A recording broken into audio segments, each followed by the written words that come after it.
Okay, guys, well, I have bad news. I'm stuck in traffic. It's terrible. So I'm driving already for 2 hours and nothing is moving. So I guess you have to run the freelance business opening without me. Salut. We are ready to rock and roll. Huge, massive welcome, everyone. I can't believe it's been a year, and what a year it was.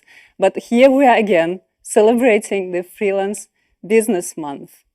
I'm Lina, founder of Freelance Business Community. The mission of the Freelance Business Community is to help freelancers worldwide. And we do that by providing them with resources. We inspire them and educate them during our events. We connect them, and we promote and explain the freelance ecosystem. Let me explain what we're going to do in the next 3 hours. We'll talk about future of freelance. This is what we do at the opening. I'll tell you how you can win freelance Oscars. I'll explain how you can take the full benefit of the month. We'll have a challenge for you to participate in, and many other things. Just stay with us. We'll have 6 excellent speakers. We have fantastic guests today, and let me introduce one of those, Alex Cazuto. Coming.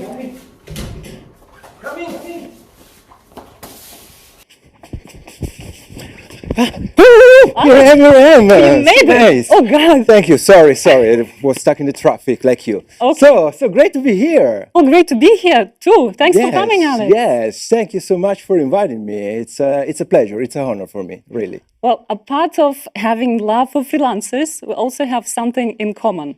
Yes, we do. Do we have a picture on the? We have something in common. Yeah, we have something in common that should appear on the screen. Something is coming on the screen. It's not coming. Well, we can always. If it's not coming, but what are you doing here? Tell me. Well, several reasons why I'm here, to be honest. The first reason is a kind of commercial reason. If you allow me 5 seconds. Just five. It's like YouTube ads, you know? You can skip after 5 seconds. There's no. So you start counting like 5, and then I stop doing advertising, talking about the real content. Are you ready? Okay. Tell me when you're ready, yeah? 1, 2, 3, ready. I work for Linkos. Linkos is a platform for freelancers. The right match in Linkos.eu. Register now, make a free account. Stop? I'm gone. Yes. Okay. So now the real content, Elena.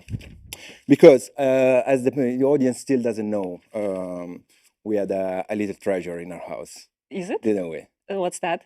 I mean, a little baby. A little baby? Yes, a little baby. I have a little baby. You have a little baby, I'm right? not so little baby, but it's okay. No, you do have a little baby. I have a little baby, that's true. Yeah, so that's the challenge that I was preparing for our audience that has to do with the future of freelancing, right? Okay. Which has also to do with the future generation, right? So talking about the future of freelancing, so I have a very technological tablet, as you can see, but inside there's an old-fashioned piece of paper, okay? That's a good trick. So talking about the future of freelancing, I often think of a song from NoFX in which there's a father saying, follow what I say, not what I've done. Okay, which I find very smart in a way. So if my daughter asked me whether she should be freelancing or not, I wouldn't know what to say, to be honest. So here's my challenge for you, dear audience. If you don't mind to share your talks on social media, on any platform that is available for the Freelance October month, I would like you to help me answer this question. How can I explain to my daughter what freelancing is and why she should go for it? What do you think? That's a very interesting question. A very challenging, right? Though. And while you're thinking, let's see how it was last year.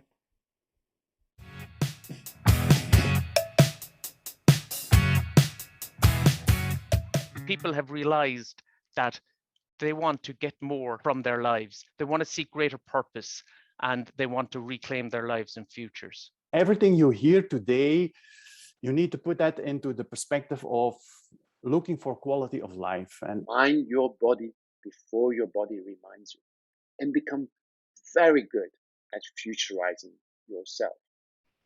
Why did you start your freelance journey? What gives you energy? When you figure out what you care about, everything else just flows.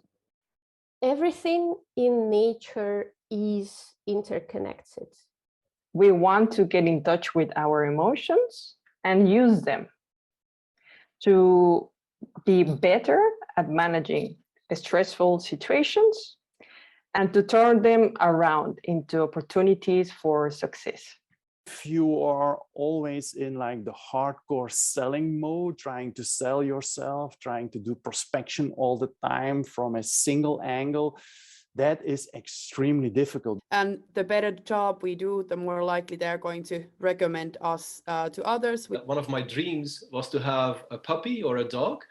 And every time we go for a walk, we negotiate about who is carrying the leash, who takes the dog on the leash, and who picks up the poo. I'm a co-founder of the Moon Gallery Foundation. I am mostly known as a curator who is sending art to the moon. Time is your investment. So you have to invest time before you can reclaim time. I truly believe that since I started actively embracing collaborations, that made my practice way more sustainable. That particular issue, what do you call yourself, is, I mean, it's a very core identity issue. And it's an issue that is extremely interesting. I find it really interesting to talk about. Because actually the definition is a huge issue for anyone who is involved in any sort of research regarding freelancers. Good luck, guys. So glad Cake's not in her name. Have fun with this one. Yeah, really a tip for freelancers when they really stating companies that you're too expensive, show them this slide. It's important to recognize that freelancing is a source of public good, and I am so proud of us as a population.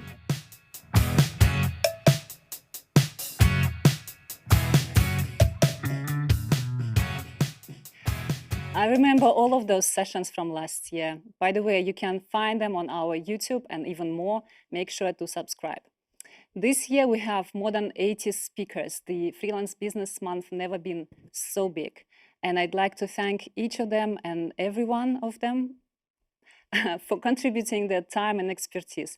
Sharing is caring, and you're helping freelancers grow. Thank you so much. I'd like to take also a moment and thank our core team of Freelance Business Community. So these are all the speakers that we have that you see on the screen right now. On the next image, we'll see our team: Sylvia, Božidar, Anastasia, Vanessa, and Katrina. Thanks a lot, guys, for growing Freelance Business Community. I'd like also thank our community partners: Cherry Pickers, B2B, Linkus, CXC Global, Top Coder, and Freelancer Map. Thank you so much for supporting our activities through the year. Yes, applause. And my great and big, massive thank you to event sponsors: Geeked.ai, Distributed, the Indie List, MBO Partners, Hawksby, and Safety Wing. These companies are supporting this event, and I'm immensely grateful for your support. This event also runs in partnership with several organizations that are supporting freelancers, and I specifically would like to mention Center for the Transformation of Work. This is the organization that helps us to put together the last week of October, which is focusing specifically on businesses. We're trying to, and we're doing our best to advocate that freelancers should be hired in every organization. And this organization is actually doing exactly that. So I'm absolutely thankful for your contribution. And my special thank you goes to everyone who purchased the Nation ticket. I appreciate it enormously. We had free tickets until the end of September, and these people actually decided to contribute to the community by donating and purchasing a ticket. My big thank you to you as well. Now, I did actually memorize it all by heart, but you know, in stress moment, you forget it all. We said that we're going to explain how you can take the full benefit of the month. And here my advice, actually I have two. First one, be very active. Be very active in any form, and we'll talk about that a bit later. You may win Oscars. Yeah, no kidding, you will win Oscars. And the second tip is make as many connections as possible. You can do that on event platform. You can find anyone you like and make meeting requests, video calls. Just get to know as many people as possible. Network is the success of your business.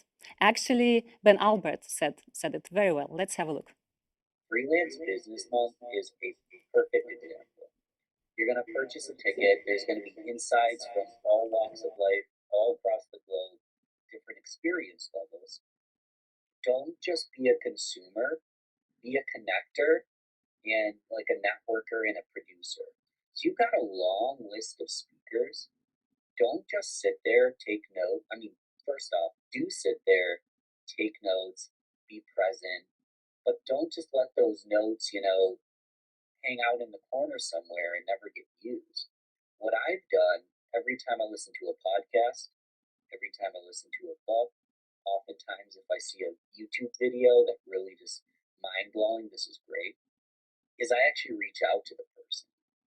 It can be in the form of leaving them a review, sending them a LinkedIn direct message, sending them an Instagram DM, but you just took notes on the presentation, right? So take the notes and reach back out with them with some positive feedback on what you learned.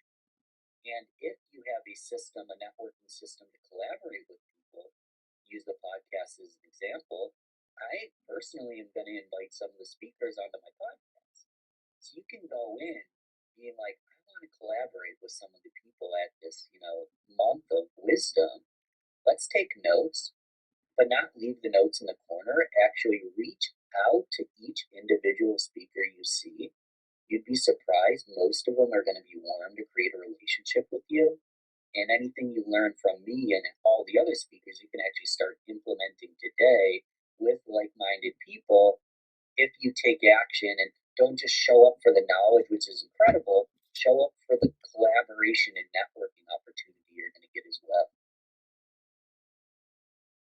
Alex? I think it's a very nice bunch of folks that you gathered today, like you did 1 year ago, Elena. How did you manage to gather so many people? Well, it's a trick, I'm not going to say. And a lot of work, I guess. Yeah, but feel free to join Ben's presentation. He will be talking about his specific system, how to connect with people that becomes the customers afterwards. And this little snippet was from our Instagram Live. If you'd like to see it completely, head to our Instagram account and find it there.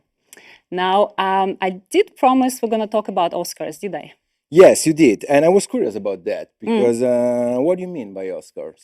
Well, we are going to nominate the most active participant. So the Oscar will go to the most active participant who will connect the most points. Oh. Yeah, and the points we're going to assign based on your activity either in a chat, answering the poll, attending sessions, posting on social media, and making meetings on event platforms. So all that's going to count towards your Oscars. So are you telling me that apart from learning, meeting people, they can even win a prize? They can even win a prize. Wow, and what a Oscar, good deal. Yeah. Oscar is sponsored by Geeked.ie, so they have prepared a massive prize. We're not going to say now what. But a part of Oscars, there will be 3 runner-up categories. And they are, the first one, the party animal. And it's the one who makes the most connections. So do connect on the platform like massively every day, hundreds at least. Kidding. The second runner-up category, the social media beasts. This is the person who is the most active on social media talking about Freelance Business Month. You can use hashtag Freelance Business Month, we will see it. Any social media platform. And the last category, the freelance guru. It's the one who attends the most sessions. So are you ready for that? Yeah, I was trying to make some calculation about my points because I came to Ghent by car and I registered to the event and I prepared a challenge and I just posted on my LinkedIn a little picture about this venue. How many points do I get for that? 2. Oh, okay. Well, it's a good start. It's a good start. Just 10, 16. Yeah. All righty. Well, I guess we now have something that we wanted to show earlier, something that we have in common with Alex, isn't it? Oh, Yes. Let's have a Is it look. the moment? Ooh, Oh, look at that. oh, cutie. Which one is yours? Well, you just spoiled it. For the record, it's these are two different kids with four different parents. We just happen to have babies almost at the same time, and it's nicely linked. Once we talk about the future. Yes, babies in boxes, by the way. Babies in boxes. I think they're pushing the boundaries already. Yes, exactly. Good job, kids. Good job. Do you think they'll be freelancers when they grow up? I don't know.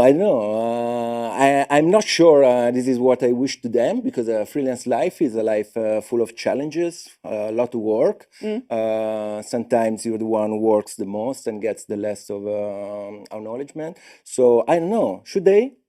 Now tell us in the comments, should they be freelancers or not? What do you think? Should they? Okay. I don't know. Maybe work in a bank. I don't know. Working in a bank, yeah. Oh, no, I think you wanted to ask challenging questions. Yes, I do. I do want to do that, dear Elena, because I do have some questions. Basically, because I don't know if you know, but I've been freelancing for 8 years. I didn't know. No. Yes, I'm not freelancing anymore. I quit with that, but still have questions. Okay. So I was wondering if our beloved participants may answer these questions to help me figure out what freelancing is and what the future of freelancing is. Let's try. Shall we go for the first one? Yep. Okay, so dear participants, the first questions for this very important quiz, which by the way is going to contribute to giving points. Yeah, exactly. Right? Okay, exactly. Perfect. So make sure you answer to these questions. So the first question is, what is the most popular freelance job? Yes? No, it's another one.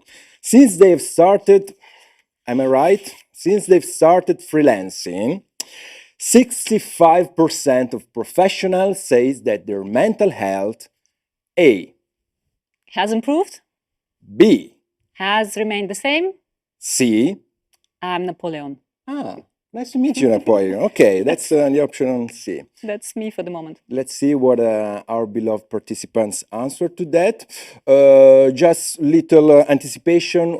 We have a few more questions from here till the end of the event, but I guess there will be one after each break, after each speaker, which is good, because that will give you some time to study the matter and possibly give the right answer.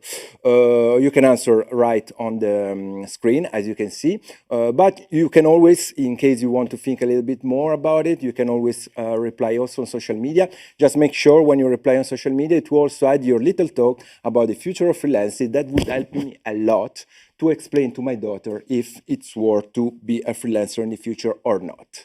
What do we have now?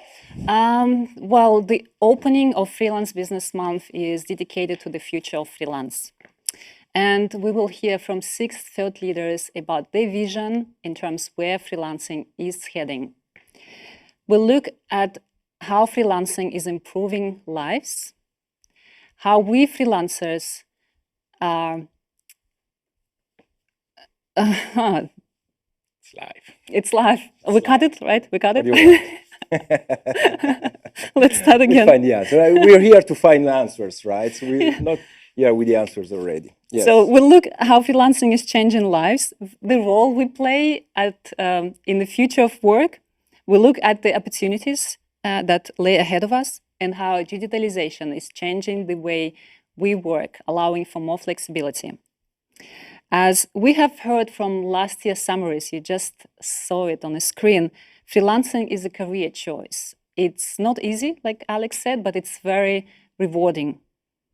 It allows us to craft the lifestyle that we would like to have, and most importantly, create the work style that fits our life. And freelancing is the way to be more inclusive in the society. Our main theme this year, community, diversity, and inclusion. And we want to celebrate the good that freelancing brings to the world and the value it supports. Let's listen now to our first keynotes, Alex and Lizzie, who are co-founders of Hawksby by their official titles, but trailblazers and advocates of creating the work style that fits different life scenarios. Hi, Lizzie. Hi, Alex.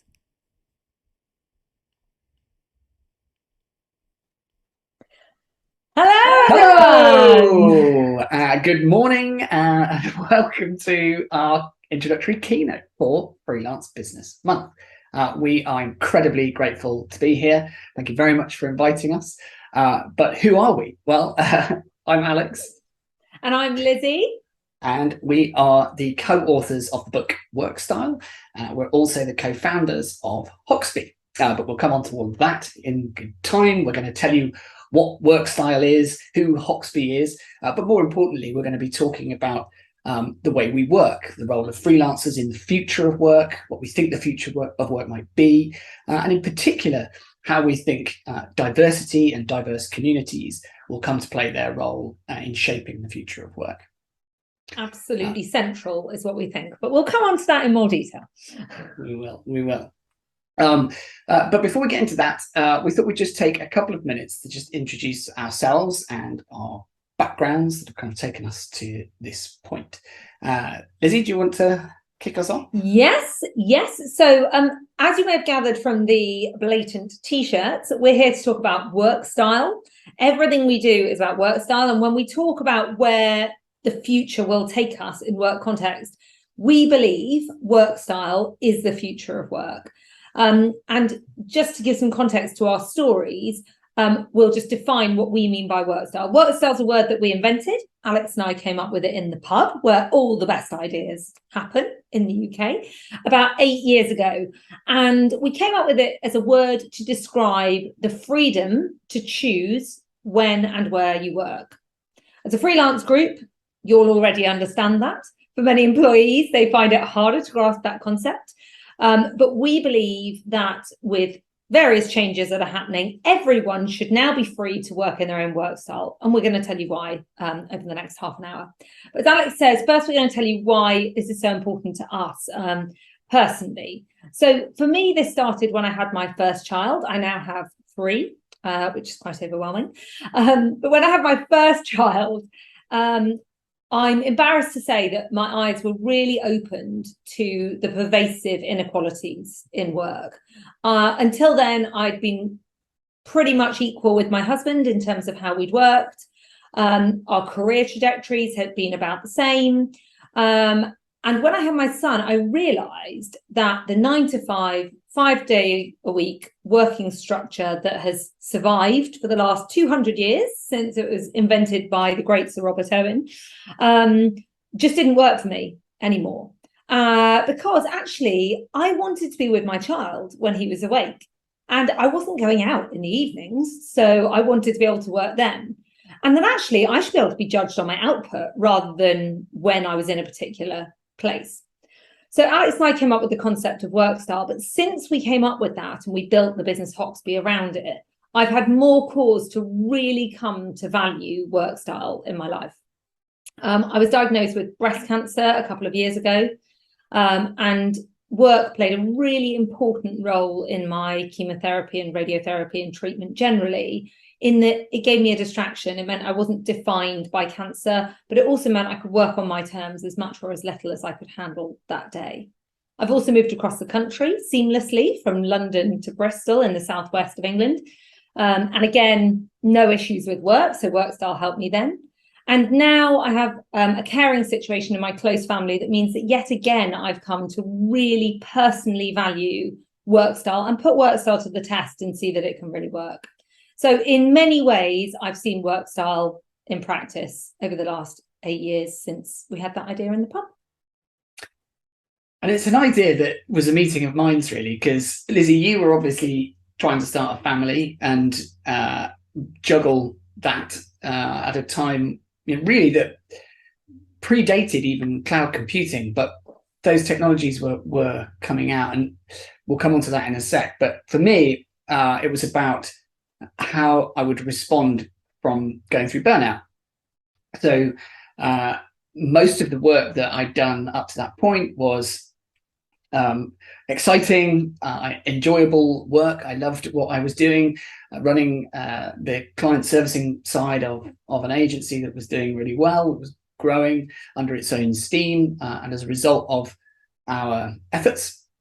But eventually I got to the point where I didn't really care about how well we were going. I felt it very difficult to feel emotional about the highs or even the lows. And I think it was my wife at the time who said to me, "You're a shadow of your former self right now." And what I later realized was that was burnout. That was at the point where psychologically my relationship with work had reached a really low point. And what I later came to realize is that that is primarily because I'd been judging my performance at work on the basis of how much time I put in, how many hours I was doing. Contractually, we all understand that people work 9 to 5 Monday to Friday, and it's a 40-hour week. But I was validating my performance on whether I was doing a 60-hour week. And if I wasn't doing a 60-hour week, I wasn't doing enough. And eventually, there's only so much that the body can give under those circumstances. And eventually, I kind of reached a low point. And the realization that took me to the conversation in the pub with Lizzie was that I didn't want to validate my work on how many hours I was doing anymore. I wanted to be judged on my output in the same way as Lizzie did. I wanted to be free to work when and where I chose, and simply to achieve what we're setting out to achieve and be judged on that. And that new psychological contract with work would require us to think differently about the way we work together. So what would happen if we had that ability to decide when and where we worked? Well, the thing we decided was very early, there's no word for that. There's no word, no language around to help us communicate to one another when and where we work that isn't in some way related to 9 to 5. It's typically we talk about working part-time or a flexible worker of some description that's all relative to the traditional 9 to 5 rigid system. So although we'd had a couple of dark and stormy cocktails that night, we were able to realize that the reason that this word didn't exist is because no one was doing this. Nobody was working this way yet. But there were certain factors, certain catalysts that were coming together at that time that meant that this was now possible, where in the past it wasn't. So we decided, okay, let's create a word. Let's create this idea of work style and give everyone a language to talk about when and where they work as individuals and how they fit their work around their life, rather than having their life have to fit around their work. And we came up with a hand gesture as well. We did. The W of work style, which we've used many times since then. And actually, we've enlarged on with some other hand gestures in the book. Yeah. But what was really interesting was when we started using the word work style, we found people used it back to us in the same conversation. And so we realized that there was a real need for this word that wasn't loaded, like shirking from home or flax pest or various other ones. And so since then, work style has become our mission. And we went looking for other organizations that existed that were working in this way, and we found none. And so we felt it was up to us to create one that could be a prototype and a grand experiment in working this way. And so 8 years ago, Alex and I co-founded Hoxby, which is a community of freelancers around the world. And we work with some of the biggest clients in the world: AIA, Amazon, Merck, Unilever, delivering projects in creative communications and also in consulting to others in working in a work style way. We did. And the things that were happening at that time that we felt meant that this was the right time for Hoxby and the right time for work style was, as I alluded to earlier, firstly, technology was really changing quickly. We were moving into the cloud in the way that we collaborated, which suddenly meant we didn't need to be in the same buildings in order to work on projects together. We could work in the cloud, and we didn't necessarily even have to be working at the same time. We could start working asynchronously. I'll come on to that in a moment. And the other thing that we realized at that point was actually a lot of people were starting to become freelance. And there was a huge wave of people, the start of what was the gig economy and remains so today. It was the fastest growing labour force in the EU, albeit pre-pandemic. Not sure what's happening with it right now, but the point is that freelancing was booming and continues to boom, and the idea of being freelance is becoming increasingly attractive to people who are looking for autonomy, control over their lives, but also to have multiple strings to the bow, to be people who are more than simply one job title in the work that they do, and that they can get more fulfillment from that, which was captured very well through Emma Gannon's book, Portfolio Career, Multi-Hyper Method, wherein she talked about portfolio careers. And then lastly, aging. This aging demographic that we have, we are an aging population, and the workforce is increasingly getting older, and yet many of the ways in which we work don't really accommodate that aging workforce particularly well. Rigid working hours from a fixed location, for example, can be limiting to people who are older. But aging we are, and we are set to be an older population, aren't we? 21% of the worldwide population will be over 60 by 2050, so by the time we get there. Which is staggering, but also exciting as an opportunity to broaden the workforce and to learn from that aging expertise to generate better work through intergenerational working. So 3 factors that were coming together at that time: aging, independence, and technology, really combined to form the ideas of work style and the possibility for Hoxby to exist.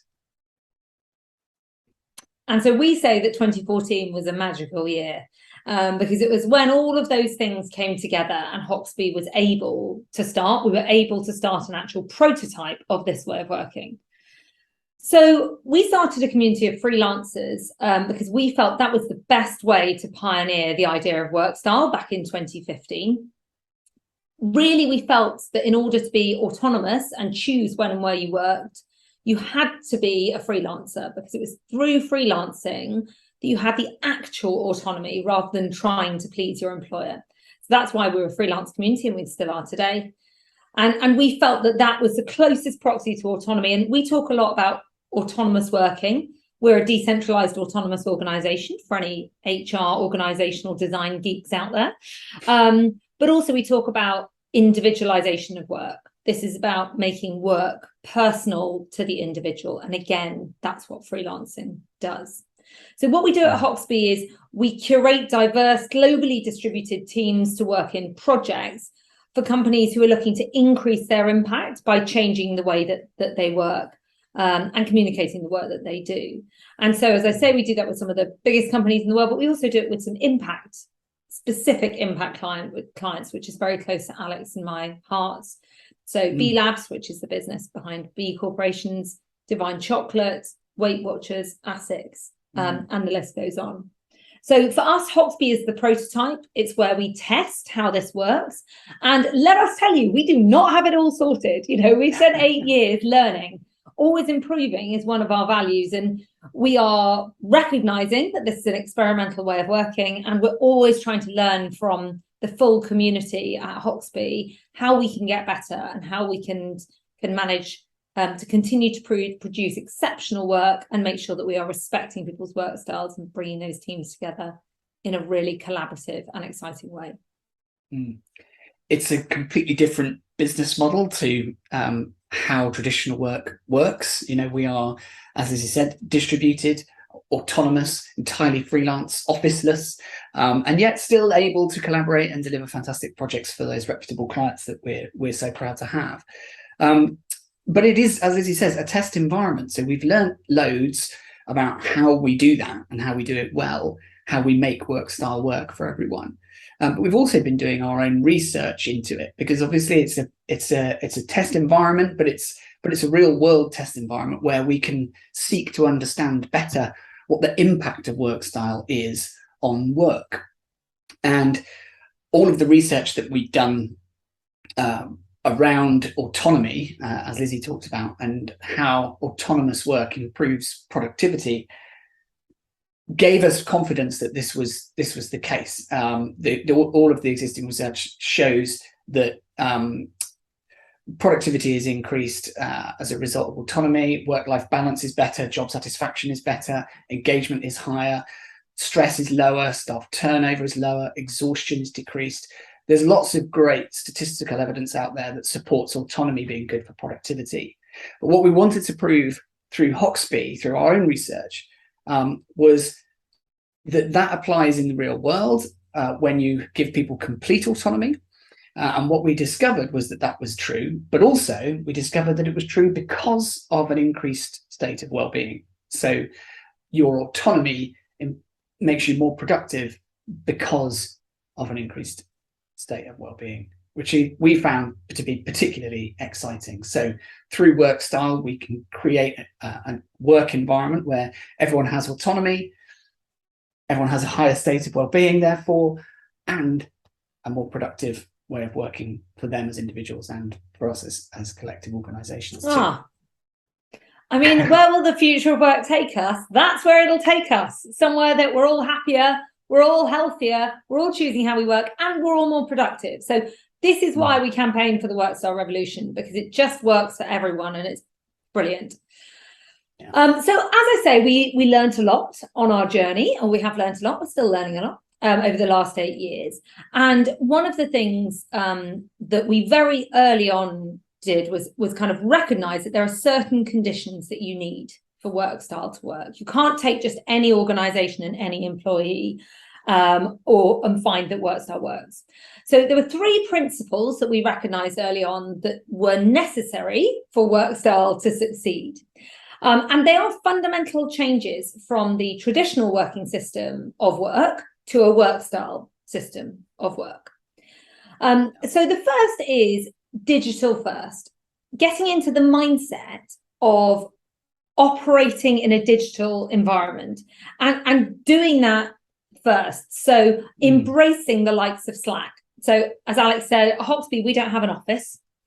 Our office is Slack, because then we can all go in there when it suits us. And that technology is really important to us. It underpins our whole business. But we also have a number of other technology and software systems that we use, like Google Suite, in order to collaborate really efficiently. So being digital first, not physical first, was a really important lesson for us. The second thing was that we need to be asynchronous, not synchronous. What we mean by that is we shouldn't need to work at the same time. It doesn't matter when you work. What matters is your brilliance and how you engage your mind. Back to me when I had a tiny baby, didn't matter if I worked at nap time and in the evenings, because that was when I felt really engaged with my work and did my best thinking. So asynchronous works on the assumption that everyone works when it suits them, but that we have the tools to underpin it to mean that it doesn't matter if we aren't working at the same time. So things like collaborating on Slack and Google Suite really facilitate that. And then the third thing is that it has to be a trust-based system.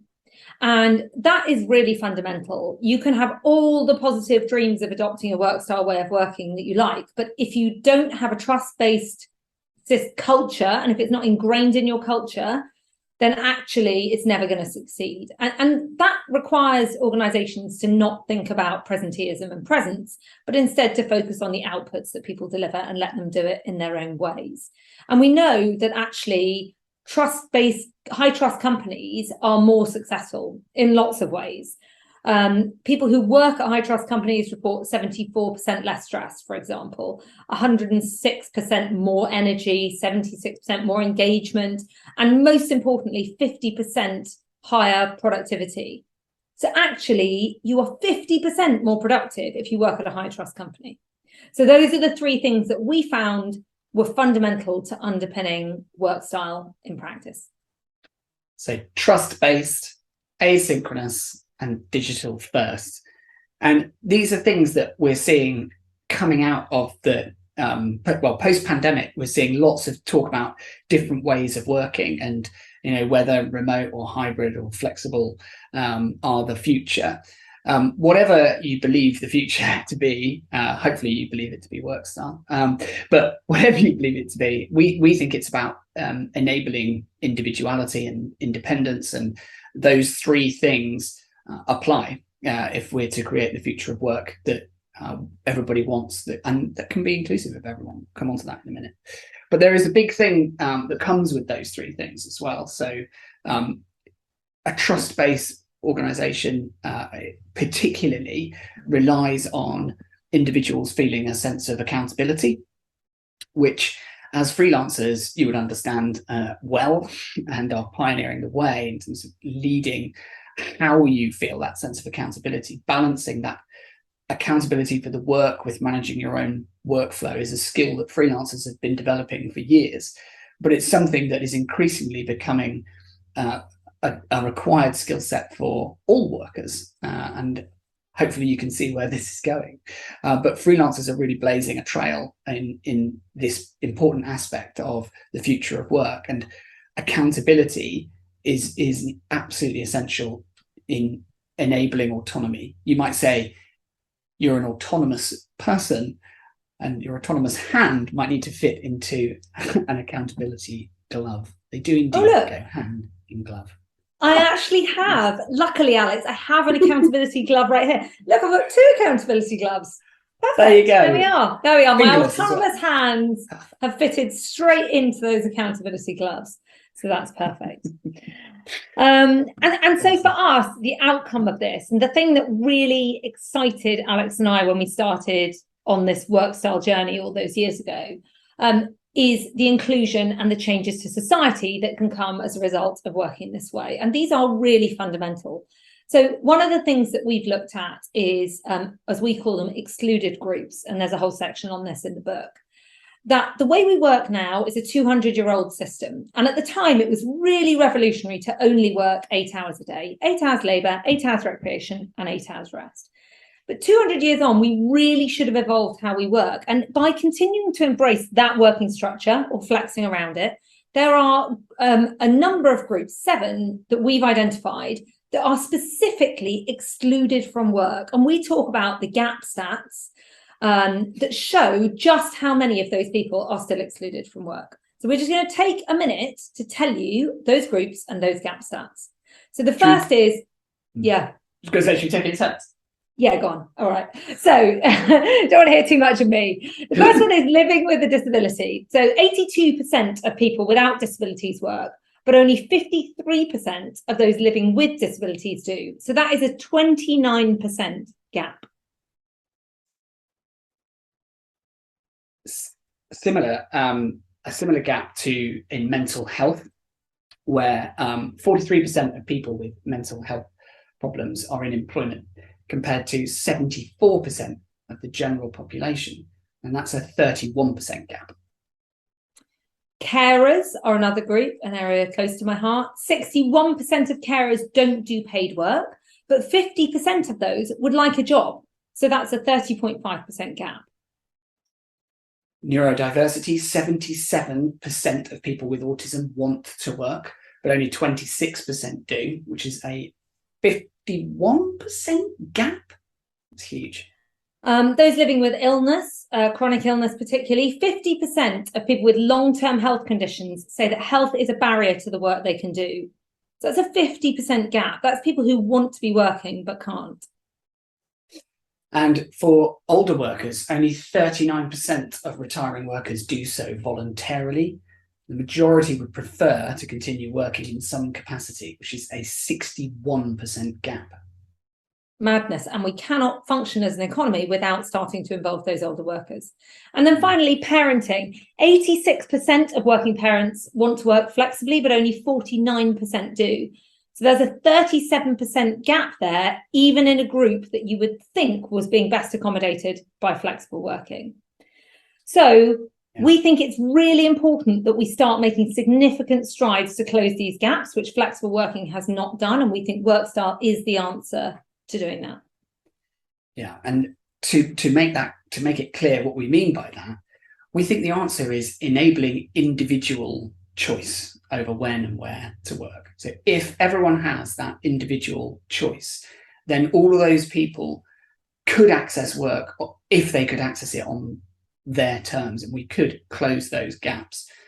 And if we were able to do that by revolutionizing the basic way in which we work, so forgetting 9-to-5 office-based principles and embracing the idea of work style, working when and where you choose as an individual and collaborating with one another in that way, then what we can get is a much more inclusive and much more diverse workforce.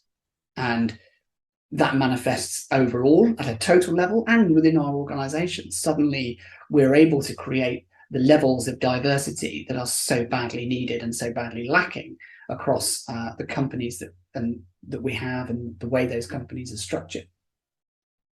So we begin to create diversity in real terms, both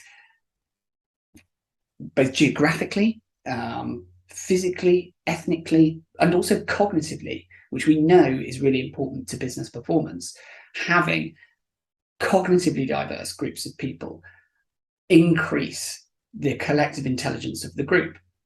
This is something that's being researched at the moment, and although it's early days, there is evidence to prove that it is cognitive diversity that enables groups to perform better than groups that lack cognitive diversity, groups of people who look, think, and act the same, and who agree with one another, otherwise known as groupthink, which is kind of the other end of the negative end of that spectrum. So there's an opportunity here.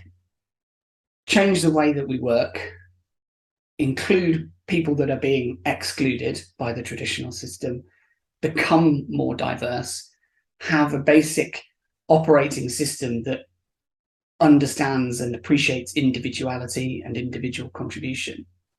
And we can create collectively more intelligent companies and be a collectively more intelligent species as well overall. Perhaps the thing that's preventing us from solving some of our bigger challenges in the world is the fact that we're still working in a 200-year-old system. Perhaps we need to just change the way we think about work at a total level, and that could unlock a newfound level of human potential. Just small ambitions there then, Alex. Small ambitions. And you know, it should be said as we round up this talk, the reason we're here and the reason that this is so important for you as freelancers is, whether you realize it or not, you are blazing a trail for the future of work. The future of work is a place where autonomy is the norm, where people have the freedom to choose when and where they work. People have to learn that they need to be accountable for that autonomy. These are skills that as freelancers you're developing now, and that is preparing you for the future of work and enabling you to lead the rest of the world into that future of work. No pressure, but you guys are the early adopters of work style. And the way that you work and the way that freelancers and people collaborate is moving in this direction. So it's an exciting time to be a freelancer at the start of a new era of perhaps human collaboration and human potential.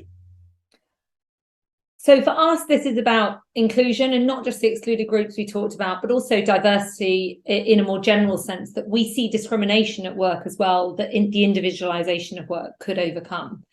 So there are many, many reasons to believe this is the future, but it can only happen with us all working together. So if you want to support us, come and join us over in the Work Style Revolution, or pick up with us personally, and we'd love to chat.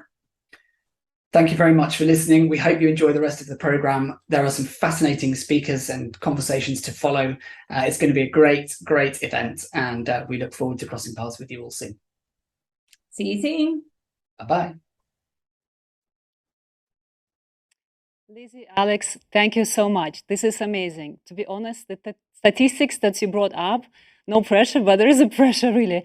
These things has to change. And that is the reason why we have so many sessions this year on diversity, inclusion, and community. Do check agenda, book them, and attend them, because you will learn so much more. As you know, we have so many freelancers joining this event for almost 60 countries, even more. Freelance Business Community is growing. And talking about the growth, I actually have a powerful announcement to make. And I just forgot, because we're supposed to say things about the book. This is amazing books. Let's have a look. I'll return to my speech later.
Yay, to work style revolution. I'm going to have that book for sure.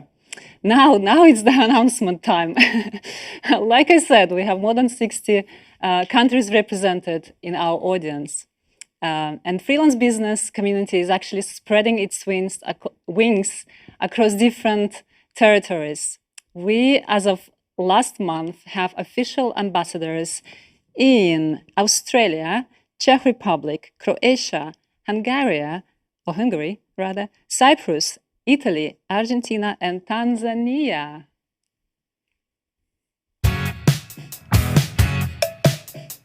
Hello, I'm in Melbourne, Australia. I'm Savannah from Croatia. Hi, my name is Monica and I'm from Hungary, Szeged. Hi, I'm Peter from Czech Republic. Hi, this is Orshi from Hungary. My name is Poppy and I am an ambassador for the Freelance Business Community in Larnaca, Cyprus. Hi, I'm Barbara from Milan, Italy. Hi, Justin, all the way from Dar es Salaam, Tanzania.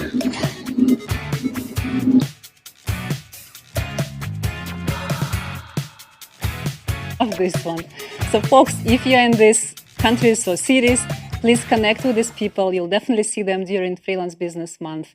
And if you are interested to open up in a community in your city or country, let us know. So these people, these nice, wonderful people, will produce live events during Freelance Business Month. So Freelance Business Month becomes not only online, but also live version of an event. So I hope you can attend these nice, fantastic events that they have put together if you're close by. Now, talking about the growth, I am mega delighted to introduce our next speaker, Fergal Lennon, Managing Director of MBO Partners, Ireland and UK, who will tell us about the role freelancing play in the future of work. Fergal, thanks a lot for joining us. Over to you. Thank you for having me. It's wonderful to be with you this morning for the opening of Freelance Business Month. Delighted to be, as I said, sharing with you and here today. One of the things I took, it was wonderful to hear Alex and Lizzie of Hoxby and also yourself, Alina, and Alex earlier on.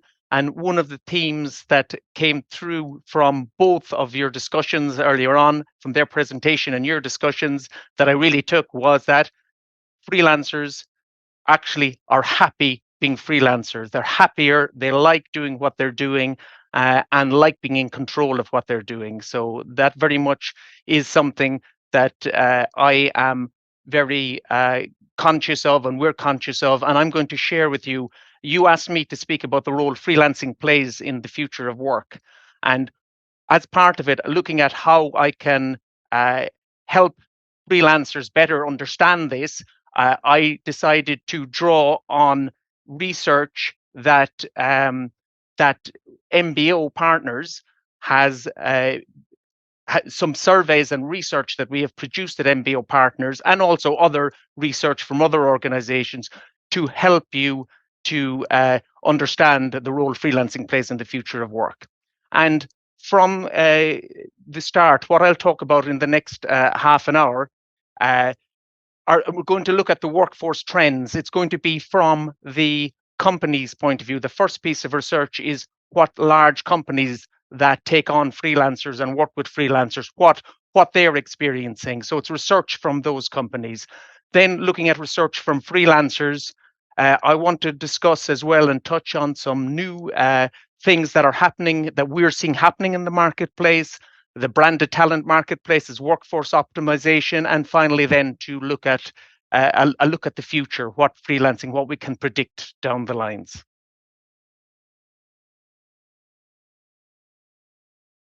So the first piece of research that MBO Partners undertook here that I want to share is the Contingent Labour Report 2022. Now, it is based on a survey of 500 senior HR leads in large corporations. It is US based, but those large corporations are all over Europe also. So they're very large employers in Europe also. So it's very indicative of what we're seeing out in the market. So among the I suppose highlights and areas that I will touch on is agile enterprises, that they're the companies and businesses that benefit most from the contingent workforce and engaging with freelancers. The contingent labor is here to stay. I think we all know that and we all believe in that. So freelancing and contingent work is here to stay. The gift that keeps giving. This is referring to the companies that take on a lot of freelancers. They actually see the benefit of taking on those freelancers, and they see what it does for them and what benefits it brings to their organizations. We'll dig into then and just look at what the top reasons that these companies take on contingent labor, and also just touch on the growth in direct sourcing, which is where the there is talent resourcing is done internally in a lot of these companies in engaging and identifying freelancers.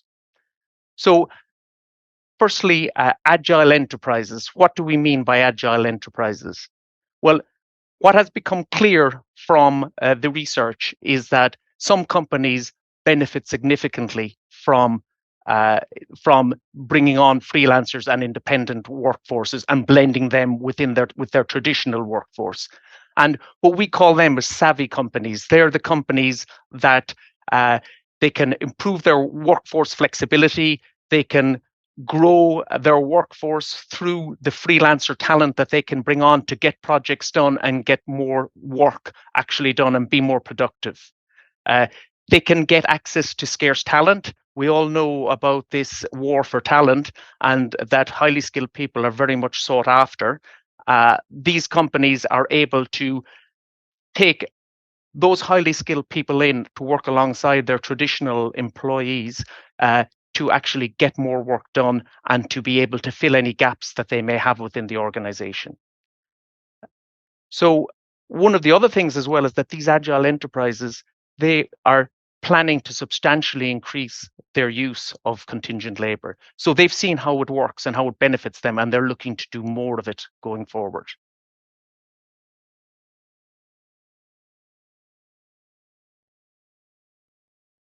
As part of the research, what became very clear is contingent labor is here to stay. 28% of the workforce of those companies surveyed is contingent labor. So nearly 1 in 3 workers at the large enterprises are contingent workers. And then when we look to the future and what their expectations are,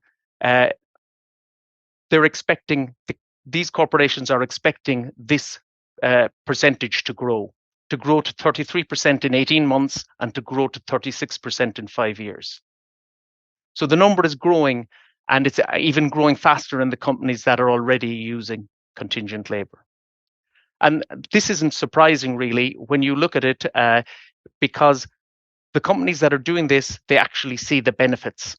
They're reaping the rewards from it. They see the benefits, and they plan to do more as a result of that.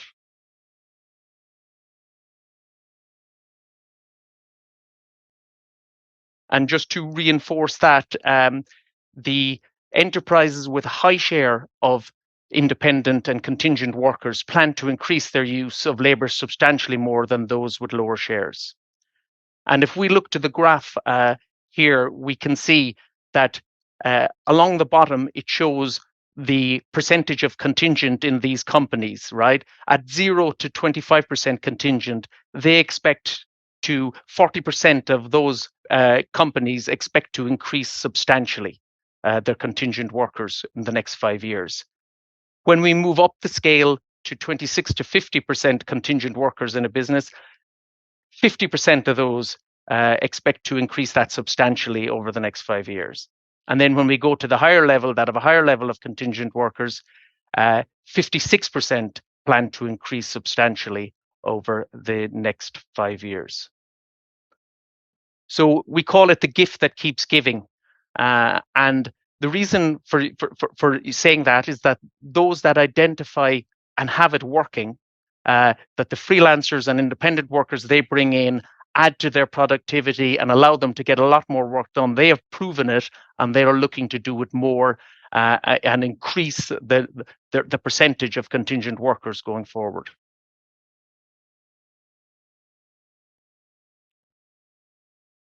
And then when we look at the reasons why do these large corporations use contingent labor? Well, we all know that companies will from time to time have additional workload. So that's not surprising that they're looking to meet temporary workload needs and increasing productivity, getting tasks done more quickly. That's all part of day to day and getting things done and managing to go from A to B to C and serve the needs of the company. But accessing specialized skills and hard to find talent. And that is something that we're seeing a lot more in the contingent worker programs that companies have, is because the war for talent means it is very difficult to get all the skill sets that you want, that the business needs to continue to grow and go forward. Through the bringing in freelancers and independent workers, this allows highly skilled people to come in and work alongside the traditional workforce, the traditional employee, and allows them to get more done. And previously, many companies would have rather take on permanent workforce for the highly skilled people. They have now moved because they know that if they want to get these people in, people are choosing to work independently. So a lot of the highly skilled people are available as independents, but would not be willing to work as a full-time employee in these companies. And if we look at the graph on the right here, the share, 82% of companies surveyed said that skilled workers made up half or more of their contingent workforce. So it's highly skilled workers that are the ones that are making up the bulk of this workers, and that's seen as the important area for these companies.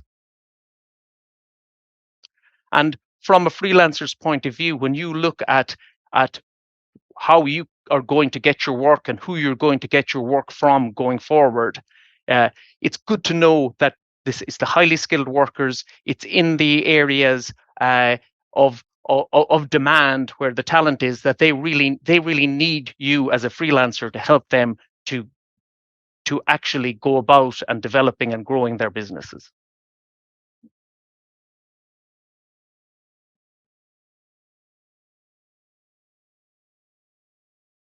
So what are the top reasons for direct sourcing? We're seeing that a lot of companies are bringing it in-house. They have in-house talent acquisition teams that help them to find independent workers and freelancers that they can use as part of their workforce. So the reasons that they're doing it in-house, and from the survey, the results that we've seen is that the greater access to specialized skills, which isn't surprising, finding and hiring the specialized talent. It increases the quality of freelance work. So if they have a direct sourcing model and that they can find people internally themselves for freelance work, they're getting a better quality of freelancer and a better quality of work, and ensuring the consistency of the work quality. We're seeing freelance talent benches where they have people ready that can be quickly deployed and accessed and brought in to projects that they have in the company. For doing direct sourcing, reducing costs is normally and usually touted as one of the main reasons. While it is a reason, an important reason, it is not one of the main reasons. It comes down fourth in this list. But there are cost savings and labor costs by doing the direct sourcing. And finally, increasing hiring manager satisfaction, the work quality and the access to the talent that the management can get.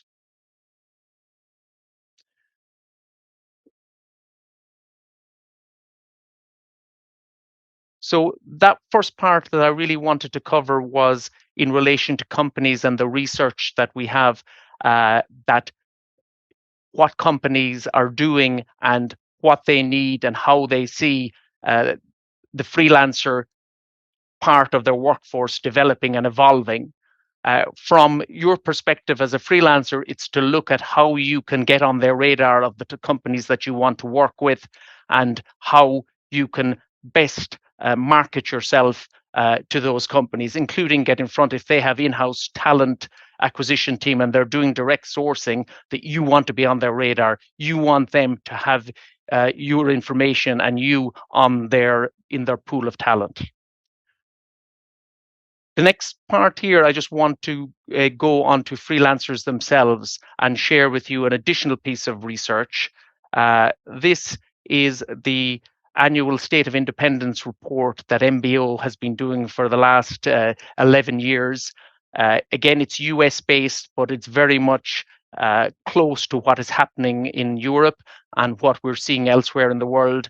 The State of Independence report came out at the end of 2021, came out at the end of last year, and it showed a significant, the largest growth ever of independent workers in the US, reaching 51 million. So that's a 34% growth from 38 million previously. 13 million new independent workers in that year. Now we ask ourselves, how come it is so significant in that year? We've got to remember that this was COVID time, lockdown time, during the pandemic, when people began to ask themselves questions and say, do I want to continue doing this work that I have been doing for the rest of my life, the last 10 years? Do I want to continue doing that? A lot of people started searching and thinking and looking at what they wanted to do. And we all have heard of the Great Resignation. We always term that as the Great Realization, because it was people saying, I don't want to keep doing and go back to doing what I have been doing for the last 10 years. I want to take a little bit more control of my life. I want to decide how I want to work. And that's what has fed into a lot of that growth during that time. And of that growth, 68% of newcomers were Gen Z or millennials. That is 68% of that 13 million growth were effectively under 40. So it shows that it's younger people are making the decisions to change and choose how they want to work going forward, which is a great thing. That shows that the freelancing is growing and getting stronger, and that it will continue to grow and people taking more control of their lives. 2 out of 3 believe they are more secure as independents than traditional workers. 87% say they are happier.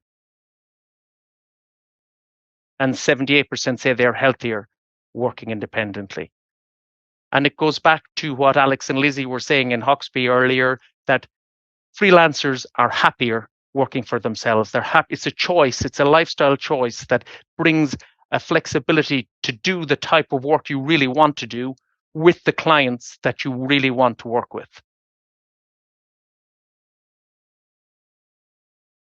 And this has been consistent over all of the years of the MBO State of Independence report. It has been consistent that freelancers are happier and they believe that they are more secure than traditional workers.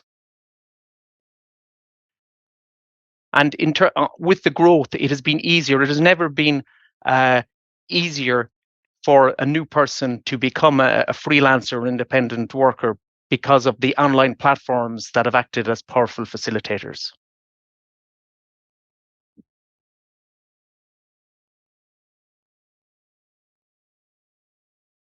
So we have another report which from McKinsey, which is the American Opportunity Survey from 2022 that came out in the summer. And this as well has similar findings to the MBO State of Independence report. The number of independents is at 58 million. Now, this, you've got to remember that this was taken a little bit later, probably 6 months later than 6 to 8 months later than the MBO State of Independence report. So 58 million was the figure that they had as independents. Interestingly, far more optimistic. Independents and freelancers are far more optimistic about their futures than traditional workers.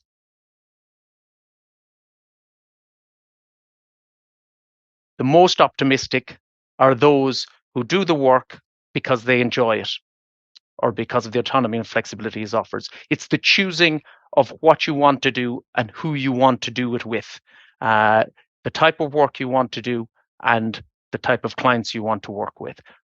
That is what brings makes people happier, gives them control of what they're doing and where they're doing it.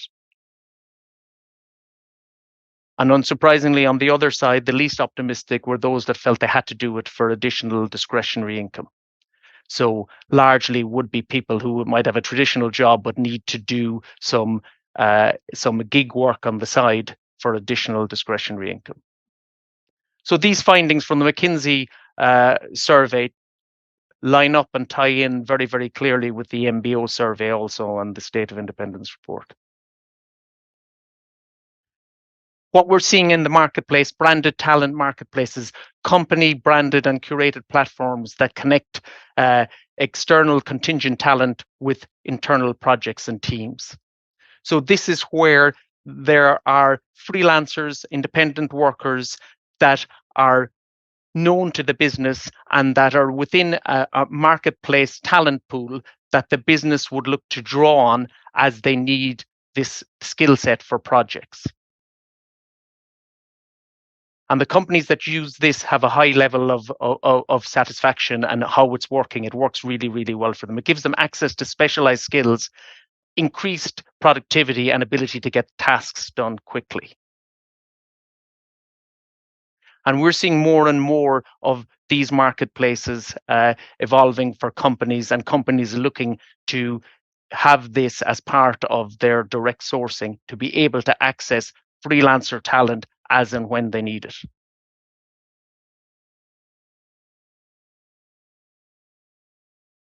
Workforce optimization is something we're hearing a lot of about as well. And this is about reaching the ideal workforce mix between traditional employees and contingent workers. It's very clear, as we mentioned, contingent workers and freelancing is growing and it will continue to grow. And companies are realizing this and they need to find whatever the ideal mix is between their traditional employees and the contingent workers. There isn't an optimum mix. It's going to vary by company and by sector, and it'll be quite individual for different companies. But what we are seeing is that the consulting firms, the large consulting firms, they're the ones that are leading the way. They're pulling in talent to allow them to do projects that they deliver to their clients. So the consulting firms are using this as a way to sell more to their clients because they have their permanent traditional workforce, and then they have large teams of highly skilled people that they will draw on for projects, bring them in, who work with their internal teams to get a project done at a client. And when that project is over, they will either be another project with the same company at a different client, or else the freelancer will move on and do something completely different with somebody else.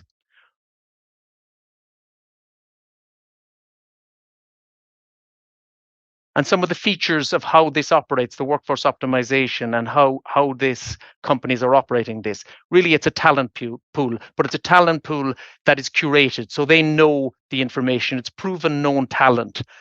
What they want to do is to work and continually rework with these people when they have projects that are suitable for them, so that they know the company. They're easy to onboard. It's quick, it's understand. There isn't as much training. There isn't as much of them trying to understand the culture of the company. It's they come in for projects.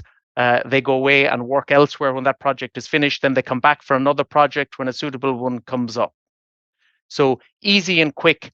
There are massive benefits for the company. It gets them on quickly. There are huge benefits for freelancers to be in these talent pools, because these companies will keep coming back and dipping into it for those skill sets.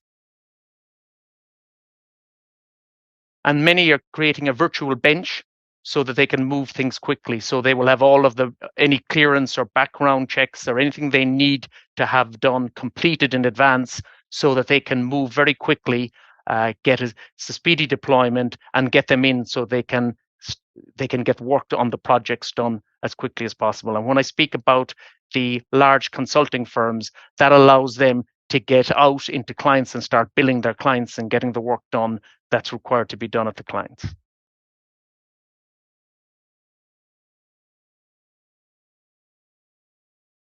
And finally, I just wanted to look at freelancing, a look to the future. So from all of this information and all of this surveys, what can we take from it, where it's going? Well, I suppose definitely freelancing is growing. It's growing among freelancers. It's being chosen as a way to work. More people are leaving traditional and permanent employment to strike it out on their own. They have the skills and they want to be more in control of what they're doing, the type of work they're doing, and the type of companies they want to work for. The demand for freelancers in organizations and companies is continuing to grow. There's a realization that freelancers will form a very, very big part and important part of the whole workforce at the company that allows them to get work done, to be more productive, to have the skill sets that they need. And big corporations are moving towards project work anyway. There's so much project work going on, and to get all that work done requires high levels of skills, and there will continue to be large demand for freelancers. Some businesses get it, some don't. Some realize that by bringing on freelancers, they can get a lot more done, get it done quickly, and get access to skill sets. Some just have never really got set up for it and have not been doing it and get left behind because of that also. And it's awareness for you as a freelancer to focus on the ones that are very much open to taking freelancers on and bringing in the skill sets that they need. We've been through a couple of years of a pandemic, and there is no doubt that has accelerated trends at a much faster pace. It led to that significant growth of 34% in independent workers. It has led to people choosing what they want to do, being more selective in what they want to do and going into freelancing. It has also led businesses and companies to have to react to the war for talent. Remote working, as we mentioned before, as Hoxby mentioned, people want to work from home. They want to be able to do things like that. Freelancers, that is the way freelancers have always operated. So it plays into that. The technology has improved to make it easier. Businesses are much more capable of dealing with people working remotely than they were pre-pandemic days. Direct sourcing is growing. It's becoming an important part for a lot of businesses because they're realizing the difficulty they're having of finding talent and getting talent in. So they're bringing their own resourcing in-house to help them do this for the freelancers. And the increase in the use of platforms makes it easier for people and freelancers to start, to get the first leg. It makes it less frightening for somebody who is moving from a permanent role, a permanent job, into a freelance role, because they can use platforms to help them to find clients and to get set up. And it makes it easier to start.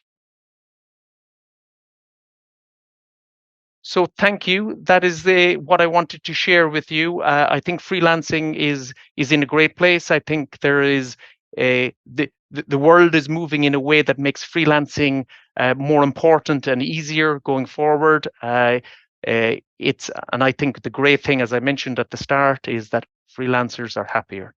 And there is a reason for that, because freelancers are more in control of what they're doing. They're choosing who they do it for and what they're going to do. The research I shared is it's on mbopartners.com website. If you go into mbopartners.com and insights, you'll find details of that research.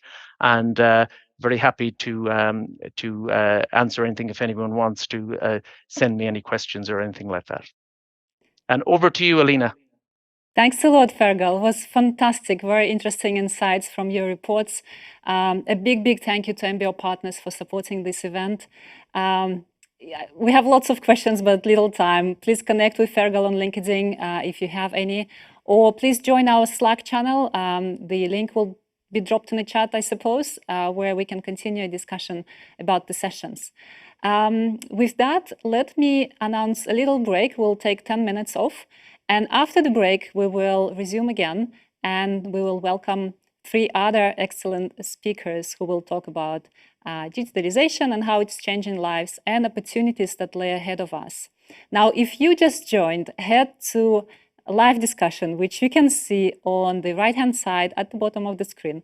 There are some polls running. Leave us your answers, and we'll discuss them right after the break. See you in 10.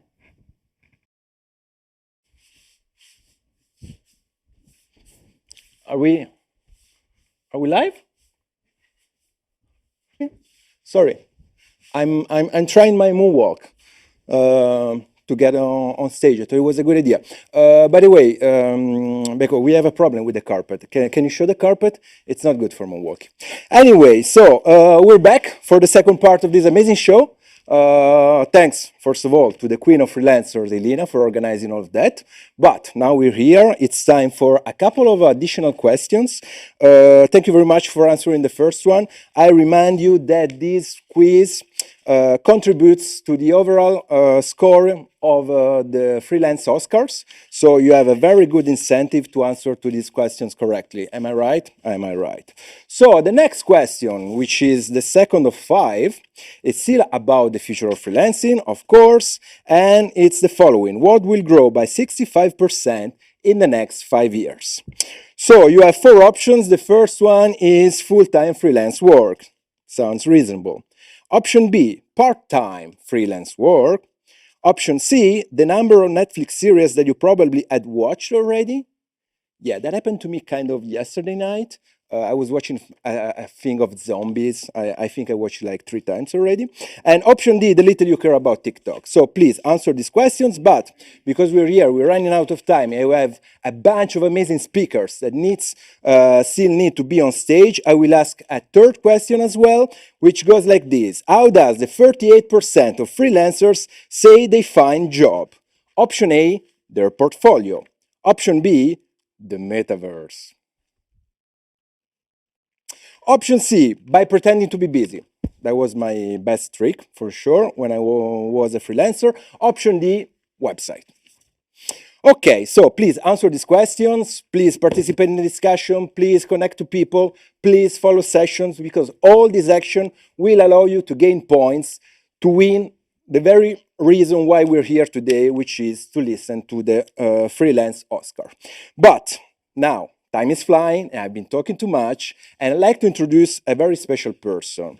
I don't know if we have a contribution from Bavo before, or I should go straight to introducing our guest. I can only say that the first time I met this guy, which was like 5 minutes ago, I asked him a little bit about him, and all of a sudden, I felt like I was in Blade Runner, because he told me something like, I've seen many things. I said, whoa. Welcome on stage, Jean-Paul! Oh, thank you, Bao, for the music. Very good. So, am I right? You see quite some things. Unfortunately, yes. Unfortunately, yes. Also. What do you mean?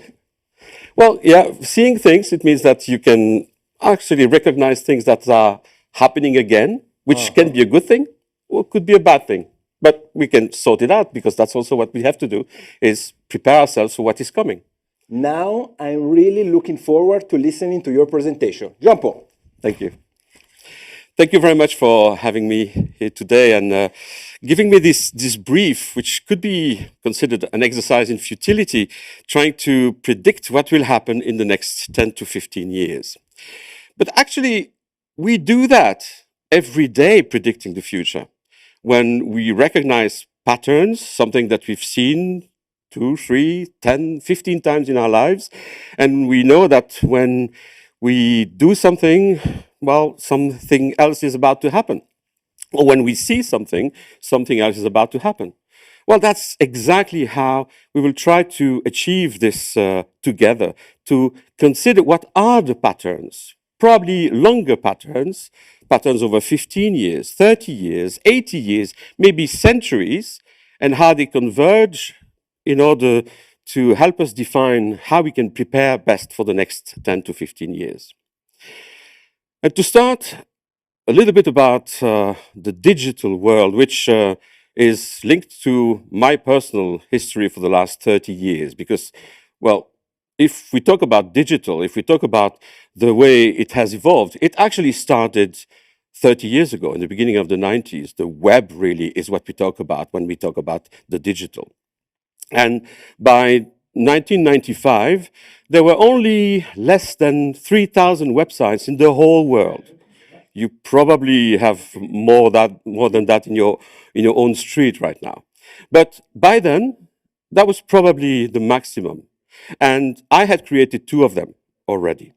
So I remember very vividly discussing with people, trying to convince them that it was about to change their life, that a new digital era was about to start. And I was hearing someone telling me very convincingly that, well, I already have a computer in the office, you know, with these green screens, and this is a horrible thing. Why on earth would I want to have that at home? Why on earth would I want to go back again in front of such a screen when I could read a book, where I have my TV, I have my friends, I have my family? Why would I do that? And somehow they had a point, but here we are. And then 15 years later, that was the first cycle. The maturity of the digital world was such that the second wave came. And actually, we tried to give a strange name, which was Web 2.0, for those of you who remember. That was a very bad name. And I was trying to convince people that, you know, in the near future, you will want to go on the website of someone else. For absolutely no reason, you will want to write something on that website. And you will even find it absolutely impossible to resist the urge to upload a photo of your family so that these people can entertain millions of people that you don't even know. And obviously, people were thinking I was completely mad because nobody could envisage, why would I do that? Again, they had a point, but here we are. We just needed to have someone to find the right idea to organize the various technologies that were already there underlying what we now call social media and social platforms. And we just needed to have that to start a real revolution, which we call social media today. Where do I find myself today, 15 years later? Trying to convince people that the third stage is happening. Some people have tried to repeat the error of the first time, calling it Web 3.0, which is a bad name. But most people are calling it the metaverse today, which might also be a bad name. And I'm finding myself in the very same situation, trying to convince people that, you know, in the very near future, you will want to have an avatar online. And you will want to buy for real money clothes for this avatar. And you will want to buy paintings for the house of this avatar. And from time to time, you will want to live the life of your avatar in a virtual environment.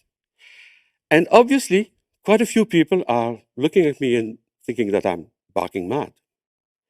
Yet, the pattern is the same. In all of these 3 steps, we had technological investment, business interest, and scientific research, focusing their attention on that. We had all the underlying technology available. There is no need to invent anything else. The only thing that is needed is someone or some company to find the right way to organize it, package it, give it a name maybe, and make it appealing to the masses. This is where we are. There is also something else. If you want to prepare to go to the metaverse, how to prepare? What kind of jobs does that mean for freelance? Well, this is again a pattern that we've seen. For the first 15 years,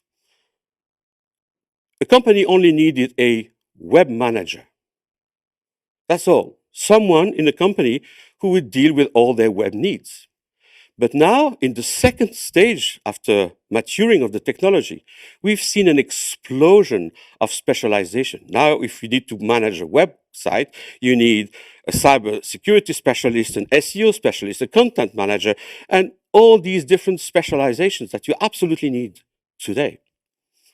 Well, this is about to happen for social media. There's still, I guess, a lot of companies where they only have a social media manager. And that's the first stage. Now we are maturing in this platform. And that means that in the next 15 years, we will see an explosion of specialization. You will need very specific roles to manage the social platform of a company. And then for the next step, which is the metaverse, we won't need the specialization first. The only thing that will be needed, as we needed it for the second stage, is a metaverse manager, whatever the name will be, if metaverse is ever the real name that will stay. That was the easy one.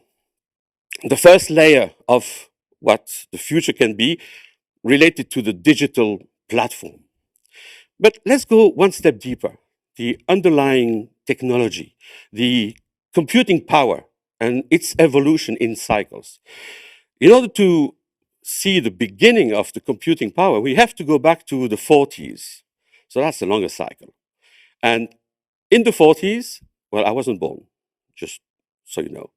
But we learned that we created a first type of computing power. These were these big computers where they would fill an entire room and you would go there in order to get the result of a complex calculation. If I want to compare it with something that would be an image of what it means, it's as if you needed to go to a workshop to get something fixed or done. That's the age of the workshop. The computer was a workshop. It was a place where you have to go. Then 30 years later, a first revolution appeared. And that was the personal computer revolution. That means that from having to go to a workshop, you now had the possibility to have a tool. Let's compare it to a Swiss Army knife, for example. You would have a tool at home where you could actually do things with the computing power that you needed to perform these activities. From the workshop to a tool that you could use in the office or at home. And then 30 years later, we're now in the 2000s, the third revolution of the computing power, mobility, the mobile phone. Now, you don't need to go to a workshop. You don't need to be in front of your computer to perform tasks. You can actually have something that I would call an enhancement. It's not a tool because you don't need your phone to perform specific tools. You need your phone to enhance your capability. I want to compare that to glasses. I wear my glasses in the morning to enhance my vision because I need them. But I could use glasses to see even better than the average person. A mobile phone and the computing power in the mobile phone is exactly the same. You don't have a very specific purpose in mind. You have an enhancement of your capabilities in general that you use all the time. That was in the beginning of the 2000s. If we respect the cycle of 30 years, that means that by 2030 and in the 30s, the next cycle will be mature. What is the next cycle? Again, not inventing anything. Already now people are talking about it. It's artificial intelligence. Why is it the next step? Because it is a complete revolution compared to the very steps that I explained before. The workshops, they still exist. You still have places where you have to go to use huge power places where specific activities are performed, like mining bitcoins, for example. These farms of computers still exist, places, workshops where you have to go. The computer as a tool still exists. The mobile phone will continue to exist as an enhancer. But what will bring the artificial intelligence? It will all be about autonomy. And that is a real revolution. Autonomy means that you are not operating artificial intelligence. And that is a misconception that many people have today. They think that they will now have the ability to operate software or algorithm that will be more efficient, more powerful. But that's not it at all. Obviously, algorithm will continue to evolve and become more powerful, but artificial intelligence will be a fully autonomous part of your work activity. Fully autonomous, and I will use a word that might be a little bit thought-provoking. You will have, as from the moment where artificial intelligence is really mainstream, non-human colleagues. That is what will happen. You will have artificial intelligence performing tasks that you have not asked for, performing tasks in a totally autonomous way, and you will have to interact with these as with colleagues. When you interact with colleagues, you are not asking them to do each of the tasks specifically. You are collaborating, expecting that they will develop their own way of doing things, that they would have full autonomy. Well, that is exactly the purpose of artificial intelligence. And that means that you would have sometimes results from artificial intelligence that you haven't ordered, that you haven't asked for. And if you don't believe me, I can tell you that a few months ago, Amazon has patented something that they call predictive shipping. What that means is that Amazon is preparing a moment where they can ship to you something that you have not ordered, that you might not even know that you need to order. And that's happening. But what does that mean for us freelance? First of all, when you look at all the work that has been necessary to help people collaborate, organize the work between human beings, when you imagine all the work that has been needed and that is still needed to help people perform in a digital environment, you combine the two and you see the immensity of possible jobs that you will have to help the organization reorganize themselves with a part of their workforce being non-human, to help collaborators live and perform in such an environment, and to have also the organization to train people to organize the various activities in such an environment. So there's a lot of work to be done. One last comment, and maybe that's something that is worth thinking about, is although we are freelancers, that means that we work alone in our own company. What would it mean if we have artificial intelligence employees or colleagues in our small group? Does that still make us freelance if we have some artificial intelligence, non-human colleagues? Well, let's think about that. That's also something that might happen. But let's go one step deeper. And actually, this is something that has already been mentioned earlier today, is when we're talking about digital, it doesn't happen in a vacuum. It happens based on technology. It's also based on human beings. It's created by human beings for human beings. And when we talk about humans, we talk about demography. Demography is a cycle that's probably the size of a lifetime, 70, 80 years. And it's very easy to recognize the cycle.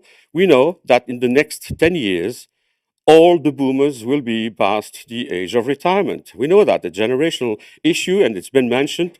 We will have a lot of people who will be working late in their life, and we will also have a lot of people who will retire and less people to be able to produce value in the economy. That has a lot of consequences, but one of the most important consequences is that the industry of the silver economy and the healthcare sector will also be booming. And why is it important for the digital world? Because, as I mentioned, there will be a lot of people to take care of. And at the same time, there will not be enough people to do the work. So the only thing that can actually solve this puzzle is digital transmission of the value. And that means that there is a lot of work being done today to create digital services to elderly people, digital services to people late in their working activities. And that is an industry that will completely transform itself in the next 10 to 15 years. One last layer, probably not a very pleasant layer, but when we talk about digital, it's about technology, it's about people, it's also about working in the world with what is happening in the world. And when we talk about that, we talk about cycles that are centuries or millennia. Probably a lot of the people in the audience today have only known in their adult life the last 30 years that have been particularly peaceful. I mean, there's not a lot happening in these last 30 years. I mean, it's been particularly peaceful compared to a lot of centuries before. And if I'm talking to Europe, that is completely not in line with the patterns that we've seen in the last centuries. Today, we have some feeling that this is not the same that is coming in the next 10 to 15 years, that we're probably about to live through times that will be more difficult. Well, life is already today very difficult for quite a few people, but it might become even more difficult.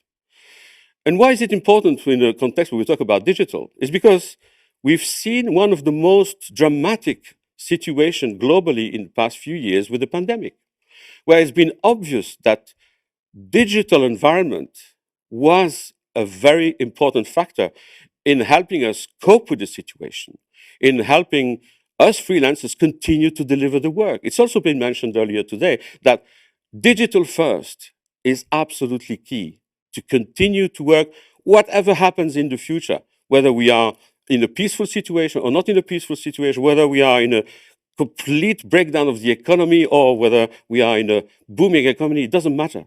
Being digital is absolutely key to be able to continue to perform in the future. But that also brings one important lesson that we've learned through the pandemic, is that it's not just working digitally. It's also about building links with other people, communities digitally. That is very important. I mean, communities like the Freelance Business Community or B2B, the community that I'm animating, these are really ways to create bonds between freelance. And we have strong bonds with people that share the same activities, maybe share the same language or live in the same region. And we also have what we call weak ties, which are the ability to bump into people who have completely different background, a completely different way of working, and probably live in a completely different place. These are very important, especially in a time of trouble. So if we are to enter into a period of trouble, we are certainly to prepare ourselves to create, nurture, and animate even more these communities and participate in events like these that are absolutely key to get us through whatever can happen in the future. Thank you so much, Jean-Paul. It's been an inspiring presentation, and I actually have one little question. Okay. Let's look at the screen.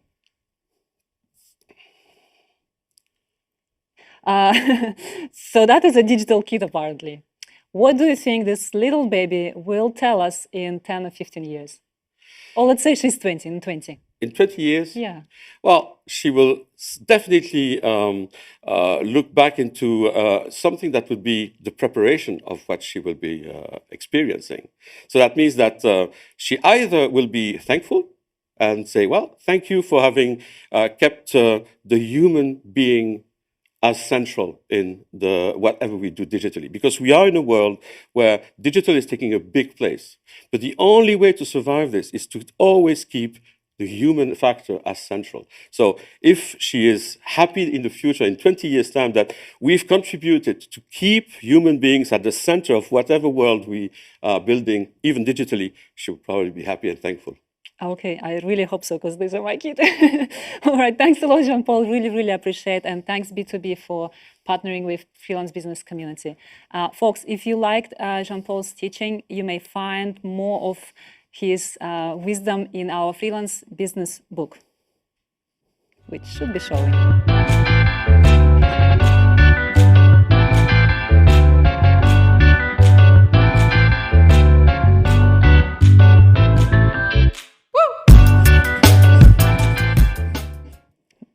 And also head to b2b.be, where you'll find much more courses that Jean-Paul is giving on different subjects of freelance business. The link may appear on the chat as well. Well, what do we do next? We have some poll results that we would like to use. And where is Alex? Yes, yes, yes. Are you here? Brian, I thought back you on gone stage. already. Okay, fantastic. Yeah, sorry, I was going back and forth because I want to give Jean-Paul a big kiss. I love his presentation. Only problem, I have a virus, hope it's not COVID. But yeah, I really like to be thinking about the future of freelancing, and I think he gave very nice insights about that. I think I will run a test tour, a Turing test on him right after the show. Yeah, so we'll be asking you questions. And Yes. let's look at the results. Yes, They're let's very do interesting. that. Yes. Do we see anything? Yes, we do something. We see, first of all, we see, Elena, that our beloved participants took it very seriously. Yeah, that's good. Huh? Right? It's good because so they didn't waste point. So if we look at, for instance, the first question, what will grow by 65% in the next 5 years? We see that full-time freelance work. And I got it. Yeah, I got that's it good, right. that's good. I hope Yes, it's gonna that's be the right the case. answer. Although the one about Netflix could have had a bit more of traction, I believe. Next, what did we ask? How does the 38% of freelancers say that they find job? And again, super serious. I mean, Jean-Paul was talking about the metaverse, but only 6% only are there. What about the other ones? I don't see it. And the portfolio and the website are almost equal. Yes, it's true. It's true. I guess they're very much interested in getting an Oscar because Yeah, well, otherwise, I guess you have other suggestions because there are plenty. Drop them in the chat or you just comment on social media as well. yes. Continue doing that on LinkedIn, on Instagram, tag us, find us on our website, do whatever it takes, but please connect. And then, no, the one about the mental health, we still have it because it was the first one that we actually asked. Yeah. Since the start of freelancing, 65% of professionals say that their mental health has indeed improved. There are 7% of Napoleons there. Oh, good. We have a Which is- Napoleon. yeah, like you're not the only one. Good. Yes, I'm Yeah, happy good. about that. Okay. What last else two? we have? And what's the best paying freelance job? Yes, that's something that we still need to ask. So you have 4 options for the best. We heard a voice. I don't know if it was Jean-Paul from the toilet or someone. It's a voice from God. Ali. What Yes, we don't want to know. We don't want to know. So there are actually 2 best paying freelance jobs. Option A. Web designer, Option B. drug dealer, Option C. graphic designer, And option D. webinar host. Okay, webinar host. Where is it? No, it's not good. It's not good. Yes. The drug dealer, 19%. Okay, Yes. that's surprising.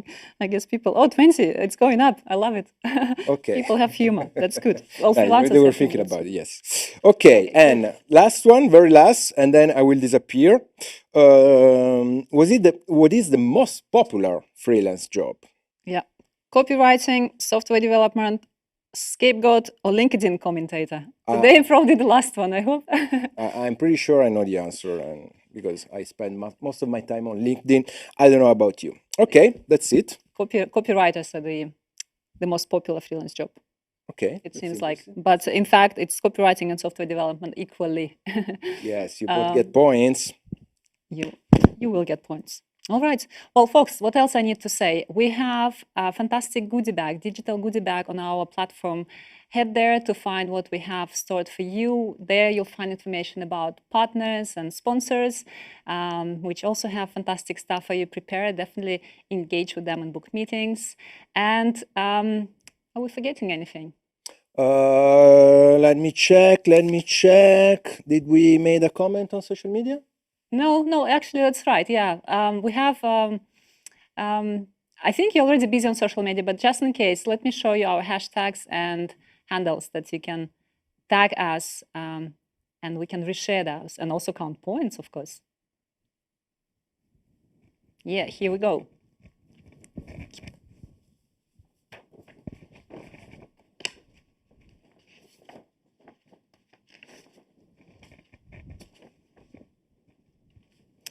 And I am mega delighted to announce our last session today. We have 2 fantastic speakers joining us right from London, from London, from London, in a fancy studio. And I really need to read that because the backgrounds of these people are so amazing. I just don't want to miss a word.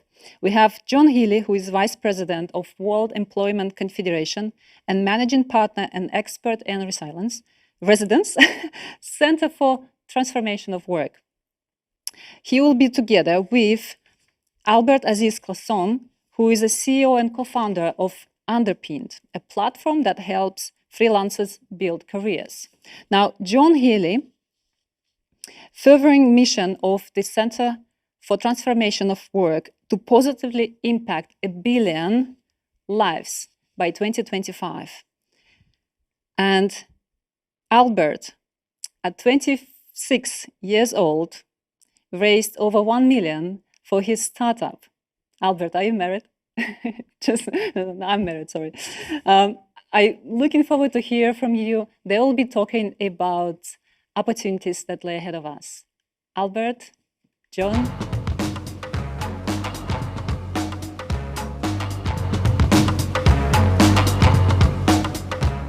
All right, we're live. Hello, hello. Hello. So, Alina, thank you so much for welcoming us in.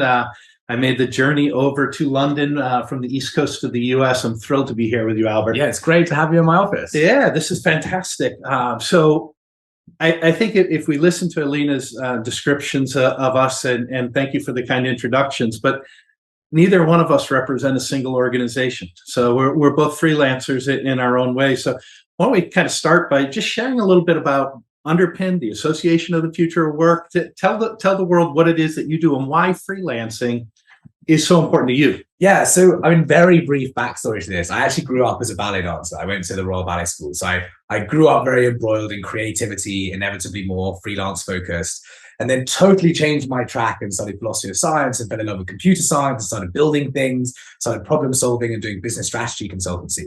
But the preface to really getting involved in the freelance world and flexible work world was I ran a media and arts company which helped young and emerging artists build businesses, which is why I love to surround myself with so much art, as well as doing business strategy consultancy to help businesses move into the high growth sector, which was usually about building highly skilled freelance teams to help them get over that hurdle. Okay. And being in this space and seeing kind of opposite ends of the spectrum, highly creative people through to like very technical businesses, all using flexible working and flexible work formats and project-based work, I started to get a really good grasp of why it wasn't working, even though so many people were trying to engage with it. And I boiled it down to 4 really key problems that I saw. One was a real lack of education, that people didn't learn how to commercialize their skills when they were employed or at university or at school, let alone build a business around their skills. And so people were really struggling to build their independent careers, even though they were desperately trying to. Second was that there was a lack of kind of horizontal infrastructure to manage a whole business building in one place, rather than using lots of different bits of software and lots of different products.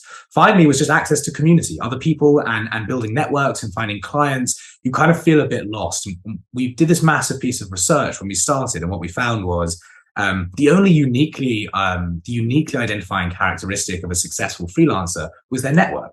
So even the most brilliantly skillful freelancers at the beginning of their journey were struggling to build a network around what they were doing. And so Underpin was all about facilitating solutions to those problems in a single platform. And as you rightly pointed out, I don't just do Underpin. The reason for that is Underpin is very focused on helping individuals build successful businesses. The more you look at the freelance economy, the more you realize that freelancers are early adopters of future of work systems.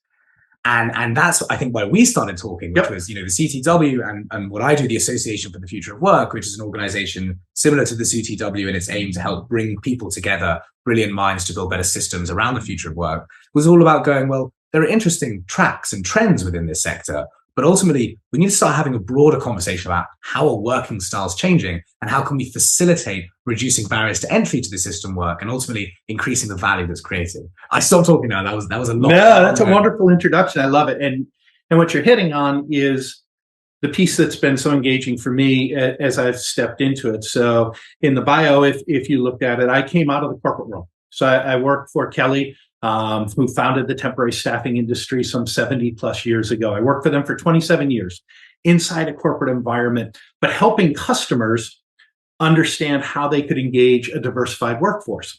And as that continued on, it also then became about disrupting our own organization, recognizing, wait a minute, the workers, the individuals are telling us, I want something different. And so as I left that organization, it was about getting into this market of fixing the way people connect with work.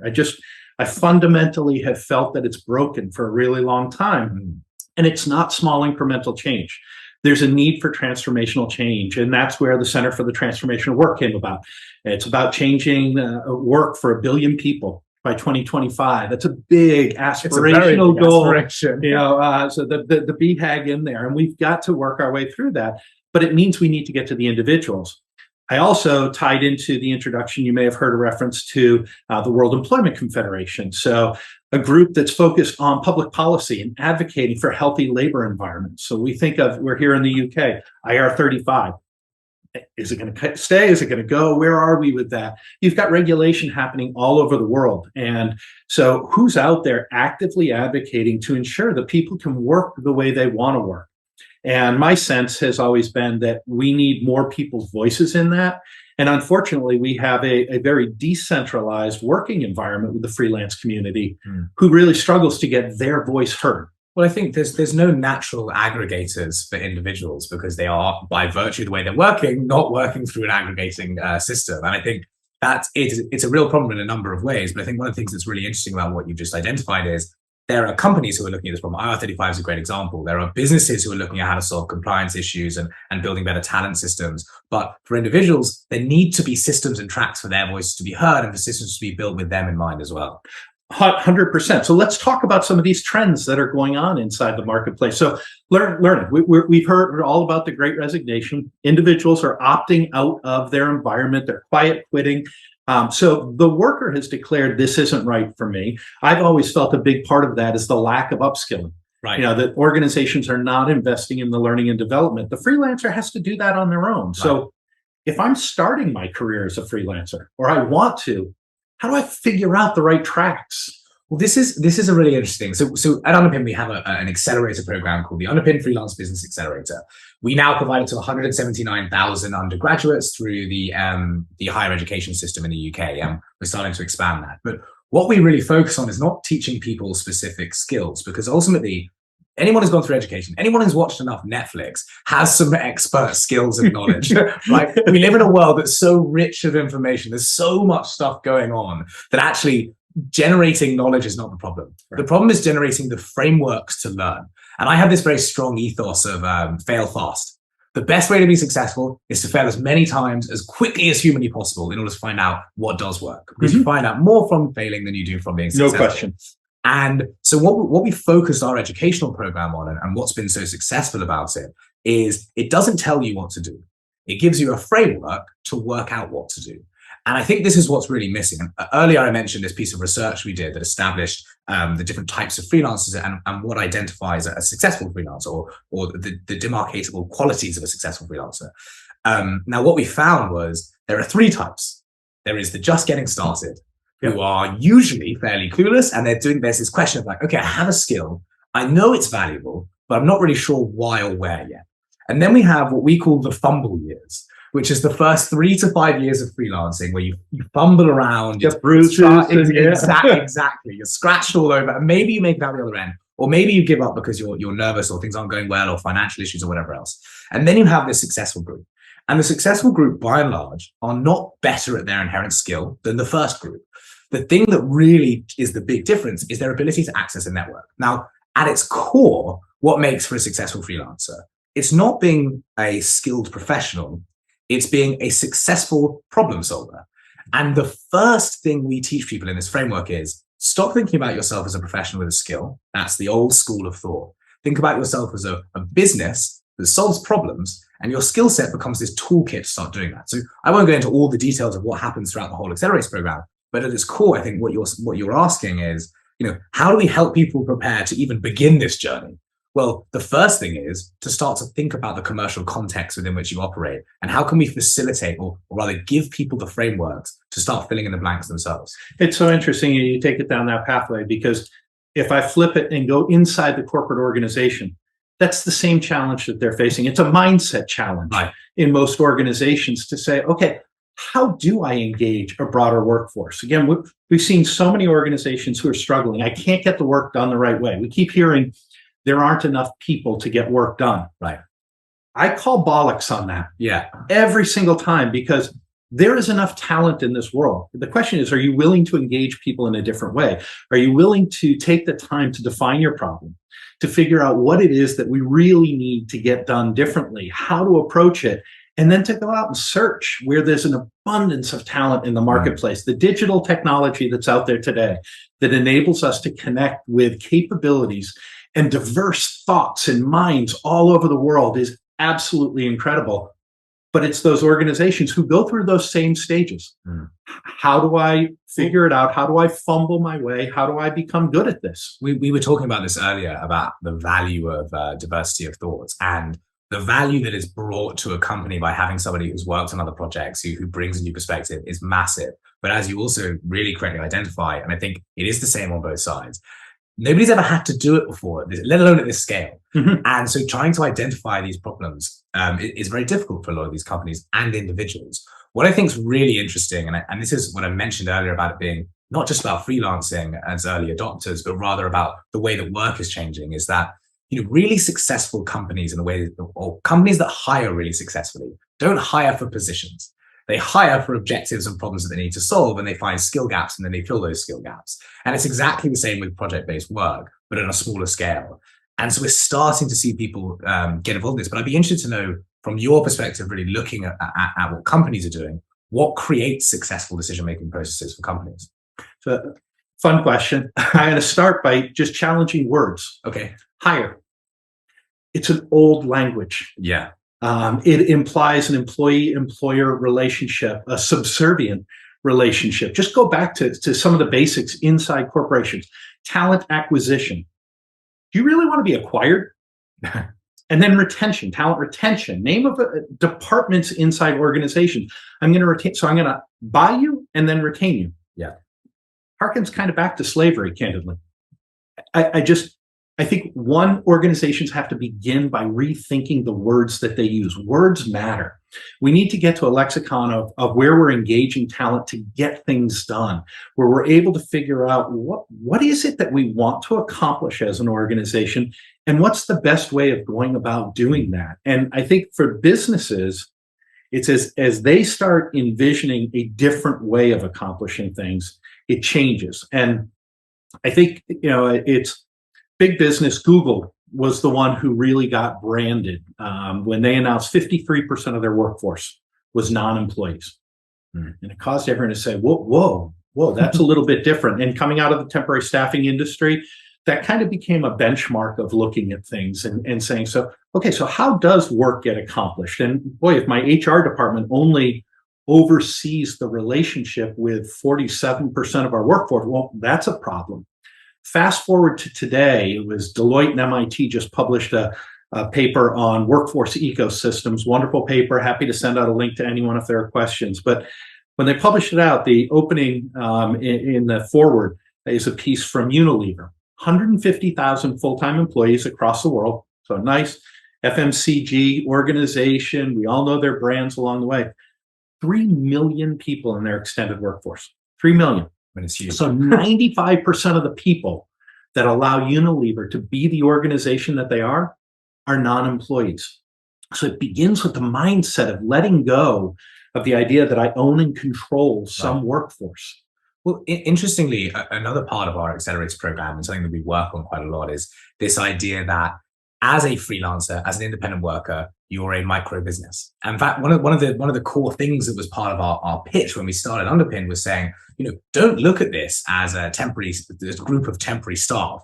Look at this as an army of hyper efficient micro businesses that have almost no overheads, are incredibly easy to drop in and out of institutions, can work incredibly hard, be incredibly diverse, be incredibly engaged. And so actually you start to think about them as businesses, but then you bring up this other problem, which you articulated, which is, but the HR departments, the systems set up within businesses go, well, we look after this group and make sure that A, they don't sue us at any point, and B, we're kind of compliant to what we're supposed to be doing. But we're not looking at that group because they're not relevant to us. And on the one hand, we want them to function more like businesses, or perhaps rather better to say, they are better off functioning like a small business in the way they interact. And your point about the acquisition and retention of talent, if you think about it as rather the negotiation of a project with another business, is a much more interesting way of looking at it. And we mentioned before this talk started that you hire a freelancer, they're much more likely to challenge your project and improve it, because they're bringing a new perspective, and they don't want to work on something that's not going to look good on their portfolio or not look good on their work history. They have to opt in. They have to choose, this is something I want to work with, whereas an employee doesn't need to do that. The point that I was trying to get to, which I'm interested to hear your thoughts on, is on the one hand, they are better off performing like businesses and functioning like businesses in the way that they operate. But on the other hand, there is a responsibility that we need to look at of how we create standards and support and benefit systems for a lot of these not necessarily massively high earning individuals who are still moving from business to business, but without the same welfare support as full-time employees. Yeah, the standards part is a big piece. And that's, so we referenced the Center for the Transformation of Work in the beginning. As Open Assembly kind of started building out an environment addressing the way that organizations and businesses engage freelancers and start understanding the different mindset that you need to have and building a playbook for it, doing some amazing things with NASA. One of the challenges I had just out of my history in corporate was the need for standards, the needs for common language, because from a buying perspective, if everyone comes to me saying the same thing, but they're using different words, I kind of pull back.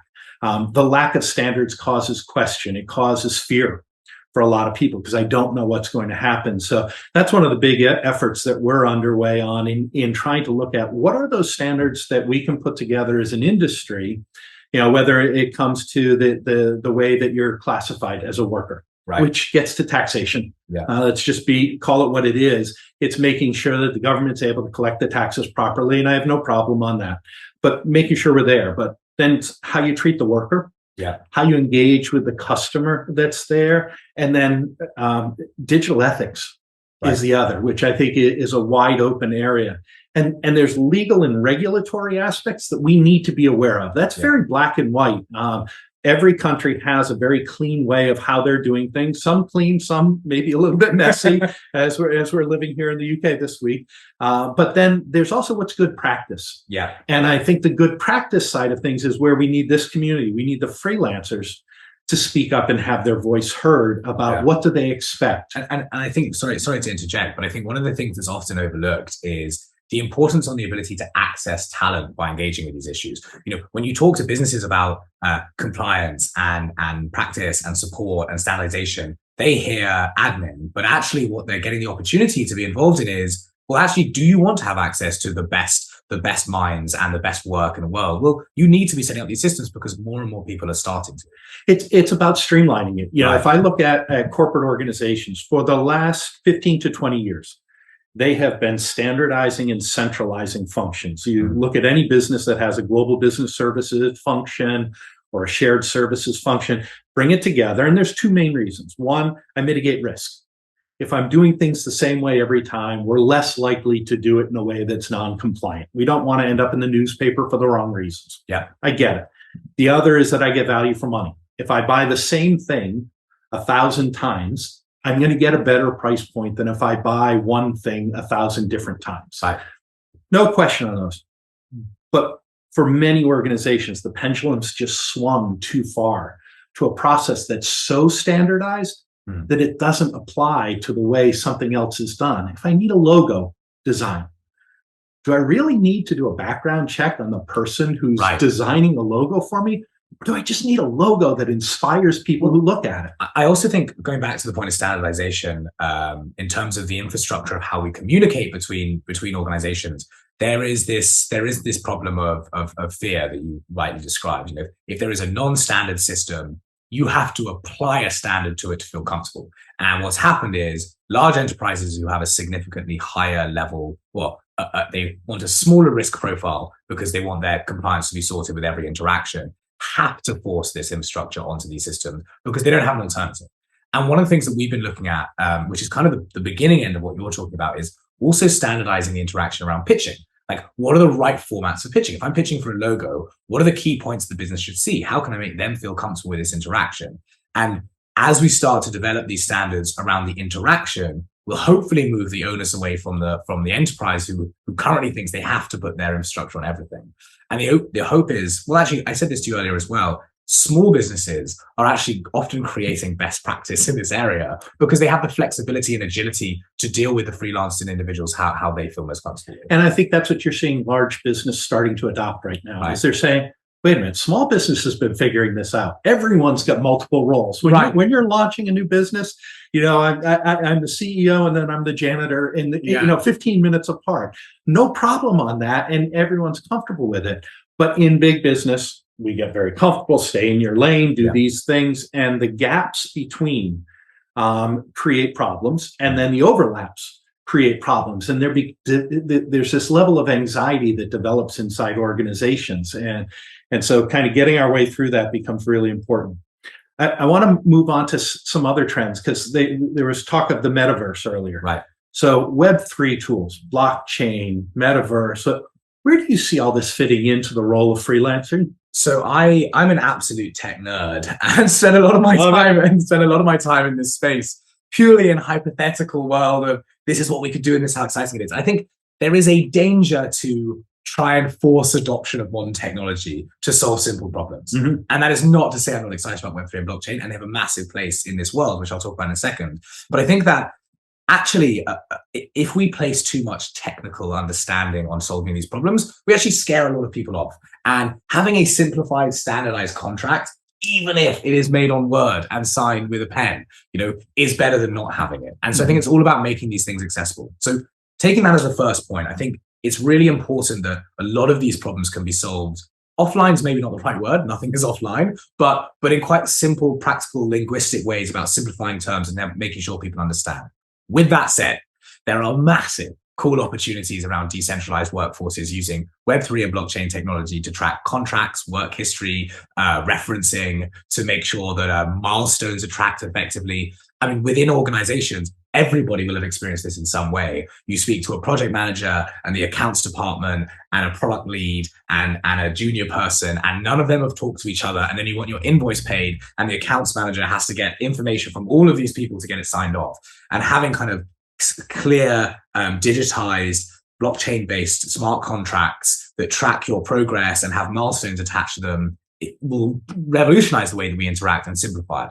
Over COVID, what we've seen is a mass adoption of communication technology that has never happened before. My favorite example of this is Microsoft Teams, which is not my favorite piece of software, but is what most big enterprises are based on, or old school Microsoft. So suddenly Microsoft went from, you know, Slack, I think is 20 million users. Microsoft Teams now has 120 million users using it actively daily. So this massive, massive adoption of communication technology that hadn't been done previously. Now, this offers an opportunity and also a problem.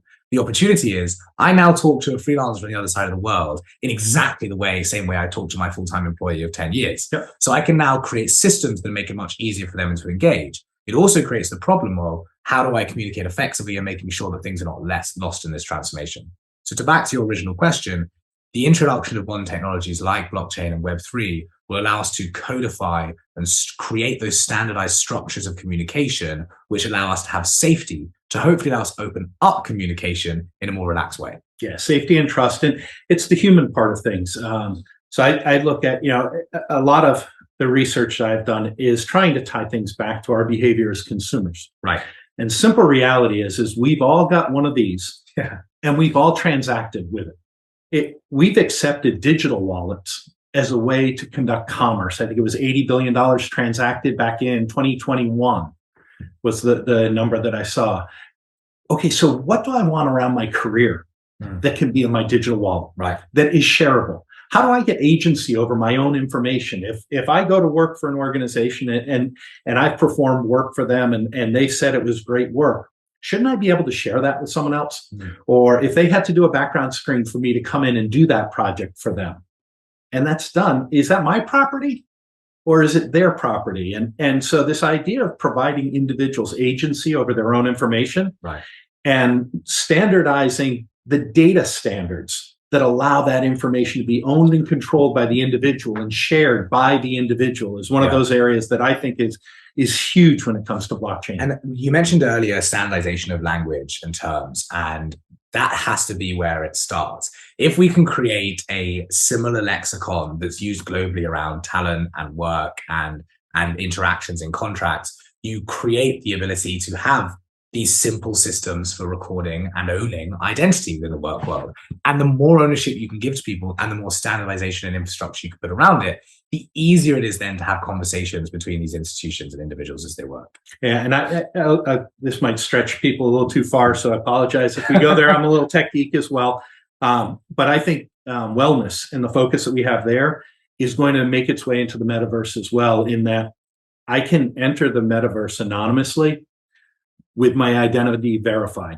Right. And so now if I need to seek support and help, but I'm afraid to expose that it's me that's having a hard time with something, I can do that anonymously, and I can get the support of the EAP plan inside my corporation, or access to the insurance to cover the costs of that support, but I can do it anonymously. And I think that there is a huge real world human aspect that this technology can bring that makes life a little bit easier for everyone along the way. Yeah. And I think that's going to be really important as we stretch in. I think that wellness more broadly, and I mean, we talked about diversity of thought, diversity of cultures being important in creating successful products because more minds are better than fewer.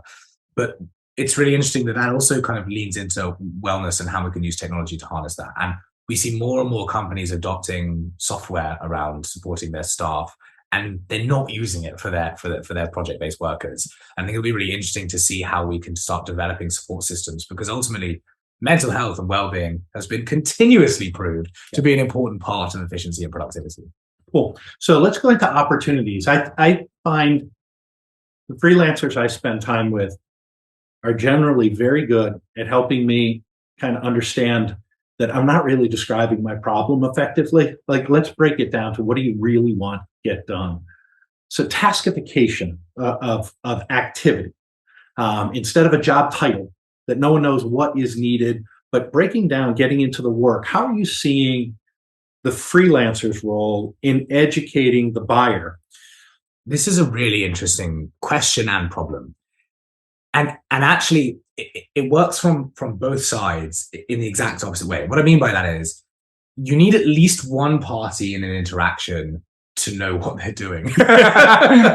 Right? That's you in this case. Yeah. You rarely see two, but you need at least one. And very rarely is there even one. And what I mean by that is, the freelancer needs to come and say, okay, I'm not selling you a logo, right? Actually, logo is a bad example because most companies kind of think they need a logo. But talking about a change to an e-commerce website, whatever it is, the freelancer who comes and says, here's the opportunity it opens up for you. Here's the value of this proposition. Here's how I'm going to achieve it, which is the actual thing. And then here are 3 milestones of when we'll touch base. Here's what will be achieved at each milestone. And here's how we'll converse in between, right? That's the ideal scenario.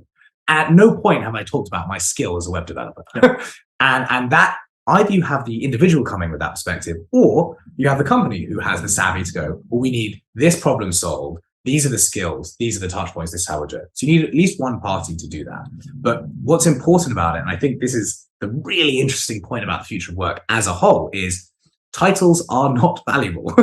And when you look at startup culture, and we talked about this earlier, the cross-functional team, I very much clean my own office quite regularly. Like there is a massive importance to understanding and identifying objective-based roles rather than roles for the sake of roles. I'm not here to sit down for 10 hours a day and work. I'm here to achieve a specific set of objectives. And if I finish those objectives at 3, maybe I'll stop working at 3.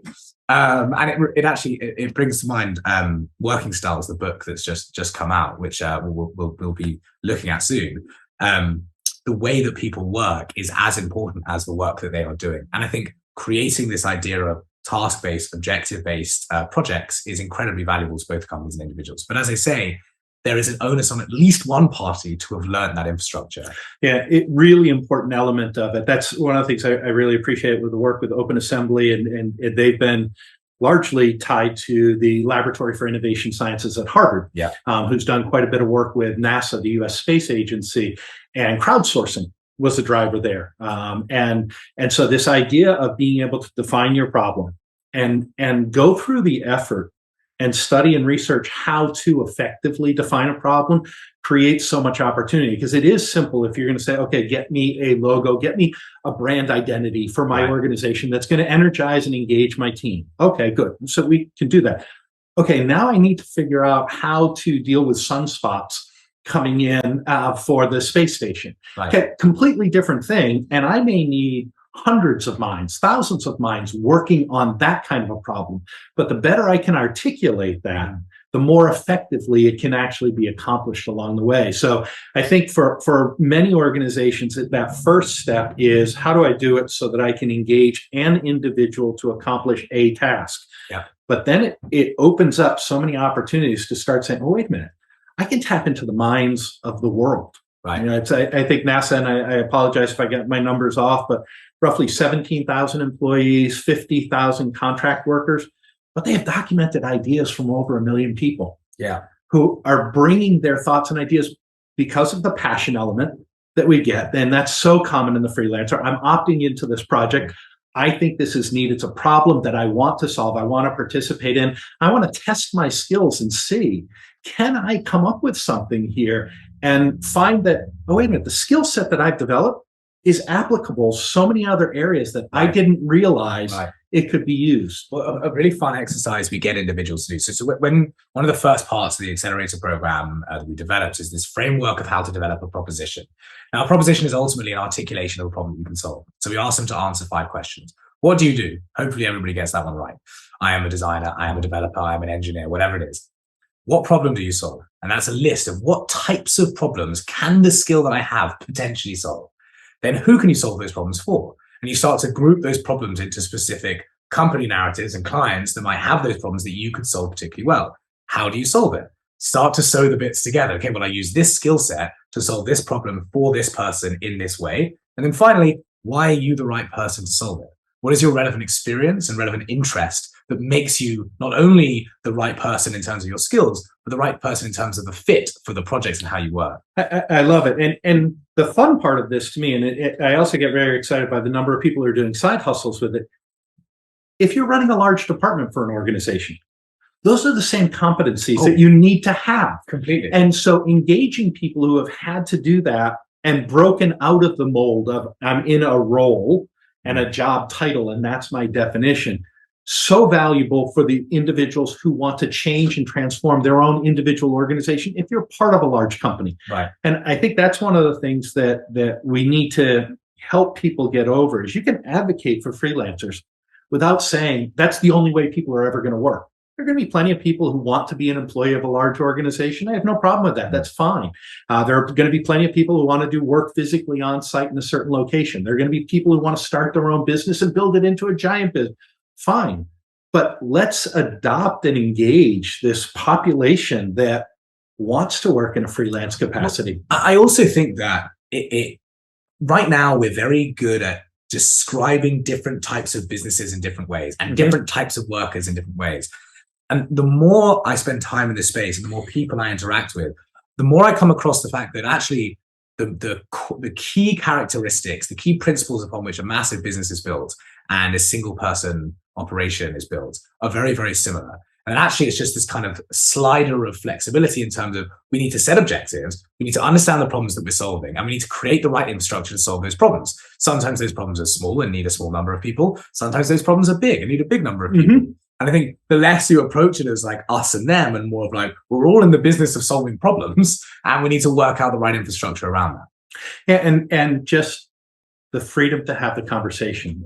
So if you go through that, why is it so hard for organizations to try to just break the mold from, well, this is the way that we've always done things? Well, what is it? We know structurally that there's almost a corporate immune system, if you will, that says, no, you have to do it according to the process that we set up. But why do people resist doing things a different way? There's a real problem of confidence, I think, individual confidence. You know, even managers within large businesses who are very successful and they're doing very well at their job and they're achieving their KPIs or whatever it is, there is a confidence required to have a more relaxed interaction with someone. And there is an entrepreneurial, whenever we talk about entrepreneurs or the entrepreneurial mindset, what we're talking about is problem solvers who go out and do it. And actually, I think we massively, we use this grandiose terminology and we make it sound amazing. And that's also what really good janitors do. Yeah. It's also what anyone who's doing well at their job does, that process of problem solving. And I think that when we look at individuals entering the freelance world, almost none of them, in fact, I would go as far as to say not a single person when they start thinks of themselves as this problem solving business. And in the same way, businesses just don't view work and workers in that way either. And there is very little ownership within enterprise of the bigger business objectives.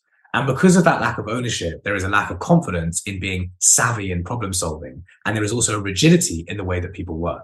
So I'm perhaps, you're probably a better person to answer this question than I am. But from what I've seen is the way that individuals, whether they're in an organization or independent, the way they think and approach problem solving, or rather they don't think and approach problem solving, they think and approach what they're doing within a certain piece of infrastructure. And from education, from a very early stage, we are always playing a role within something, and therefore we stick to our lane. And hiring freelancers and being flexible is not sticking to the lane that we're used to sticking. Yeah, we're coloring outside the lines, right? Yeah, exactly. There's an early trainer in my career who asked a very simple question. And it's always stuck with me. He just said, when is the last time you did something for the first time? Yeah.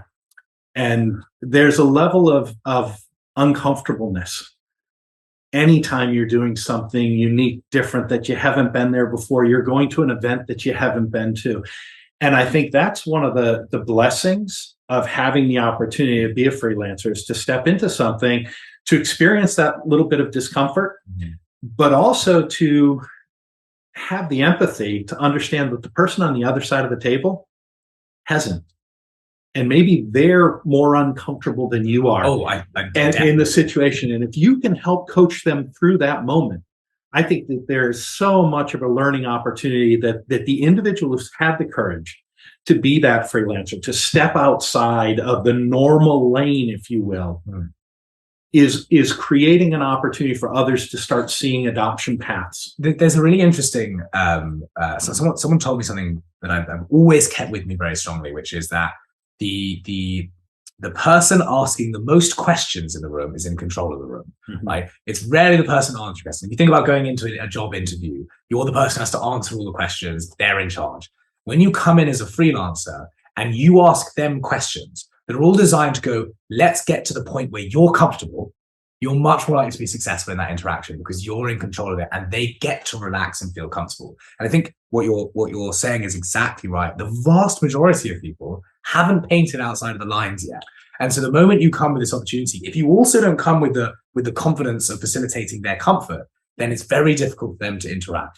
I think you're hitting a beautiful point, and one that I would encourage everyone in the audience to think about as they're interacting with those organizations that they're trying to generate business from is, are you finding yourself in a position where you're just telling, or are you finding yourself in a position where you're asking questions?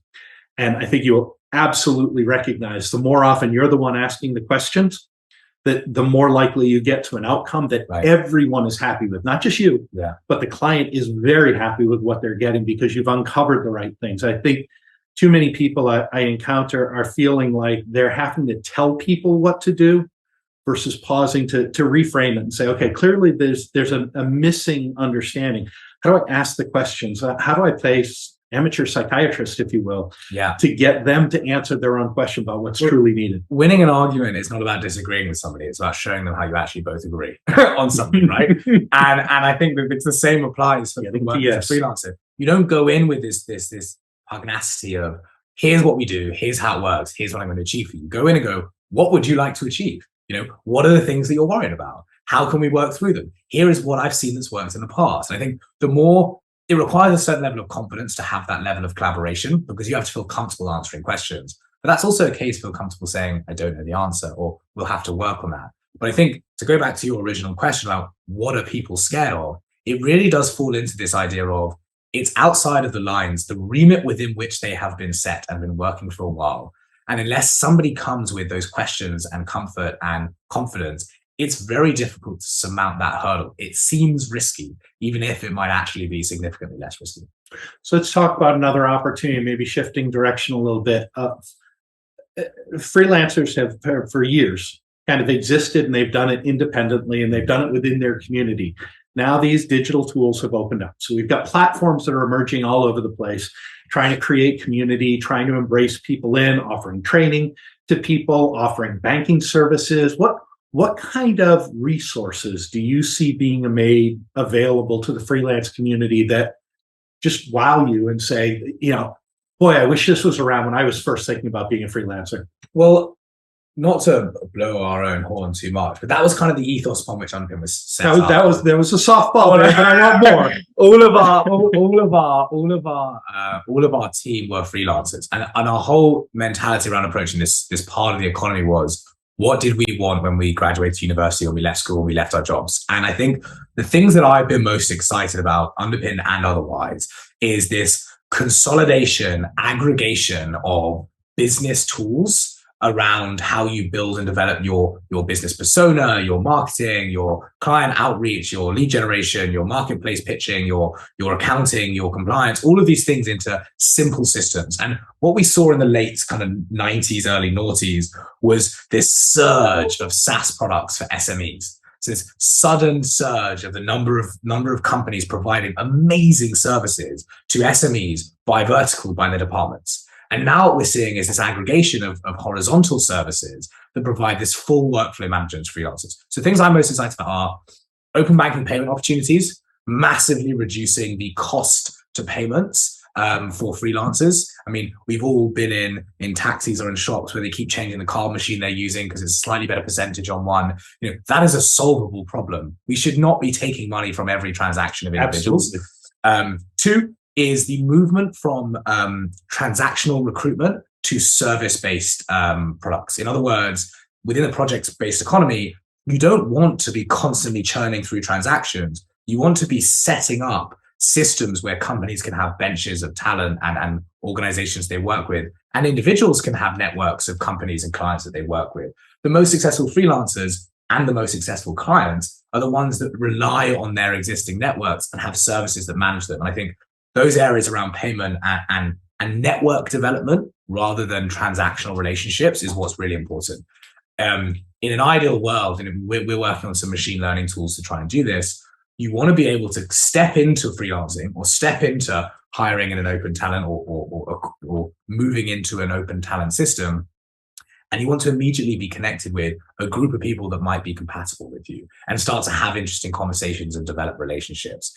So I think the payment side, I mean, there's loads of cool stuff happening in tax. It's very hard to get very excited about it, but it's very important. There is a population that gets very excited about that. Don't underestimate that. Tap into them. Yeah. I'm not going to lie, I'm a big lover of spreadsheets. But I feel like every time I start talking about it, I was telling my wife a spreadsheet joke and she just stared at me blankly and I was like, that's completely fair. Yeah. That's completely...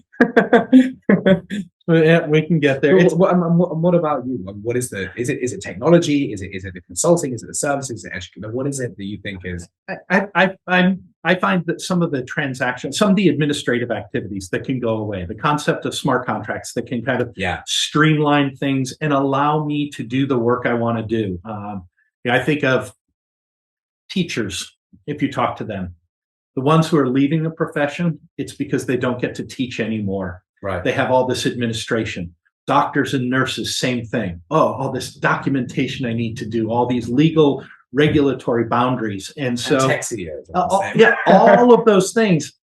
What's freeing me up to do the work I enjoy doing, that caused me to come into this field, that caused me to learn, that generated passion, that made me excited about coming to work every day. And when you start seeing that some of that stuff strip away, and I can trust that it's being done over here.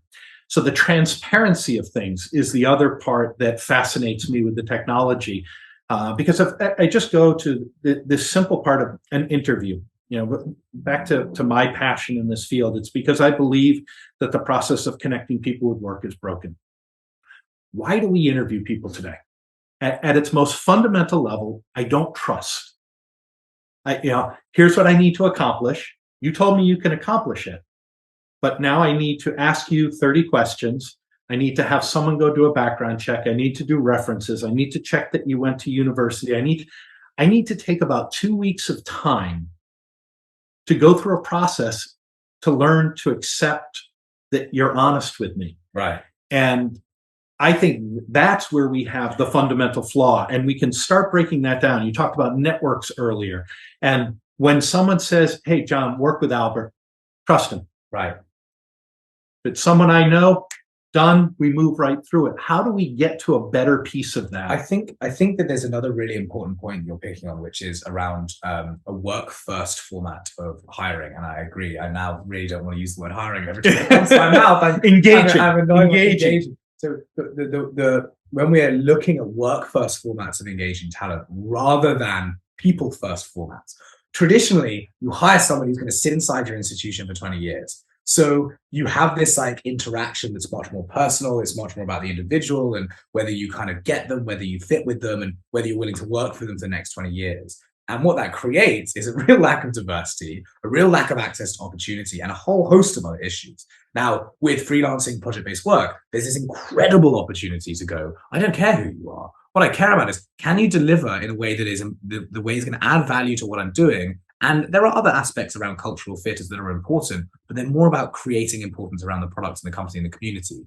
And so when we go to these, I mean, texts like, looking at smart contracts and digital person, digital identities and kind of like work passports, electronic work passports, we start to create this infrastructure, which removes the onus of responsibility removes the importance on how much do I like this person, and more about how much can I create an interesting format of work with this person add value? And do I trust somebody's recommendation? Yes, I do. And I can see all the documentation is done because it's all digitized and simple. And we can start moving through things faster. And there will be mistakes. Sometimes It won't be perfect. Sometimes it will be awful.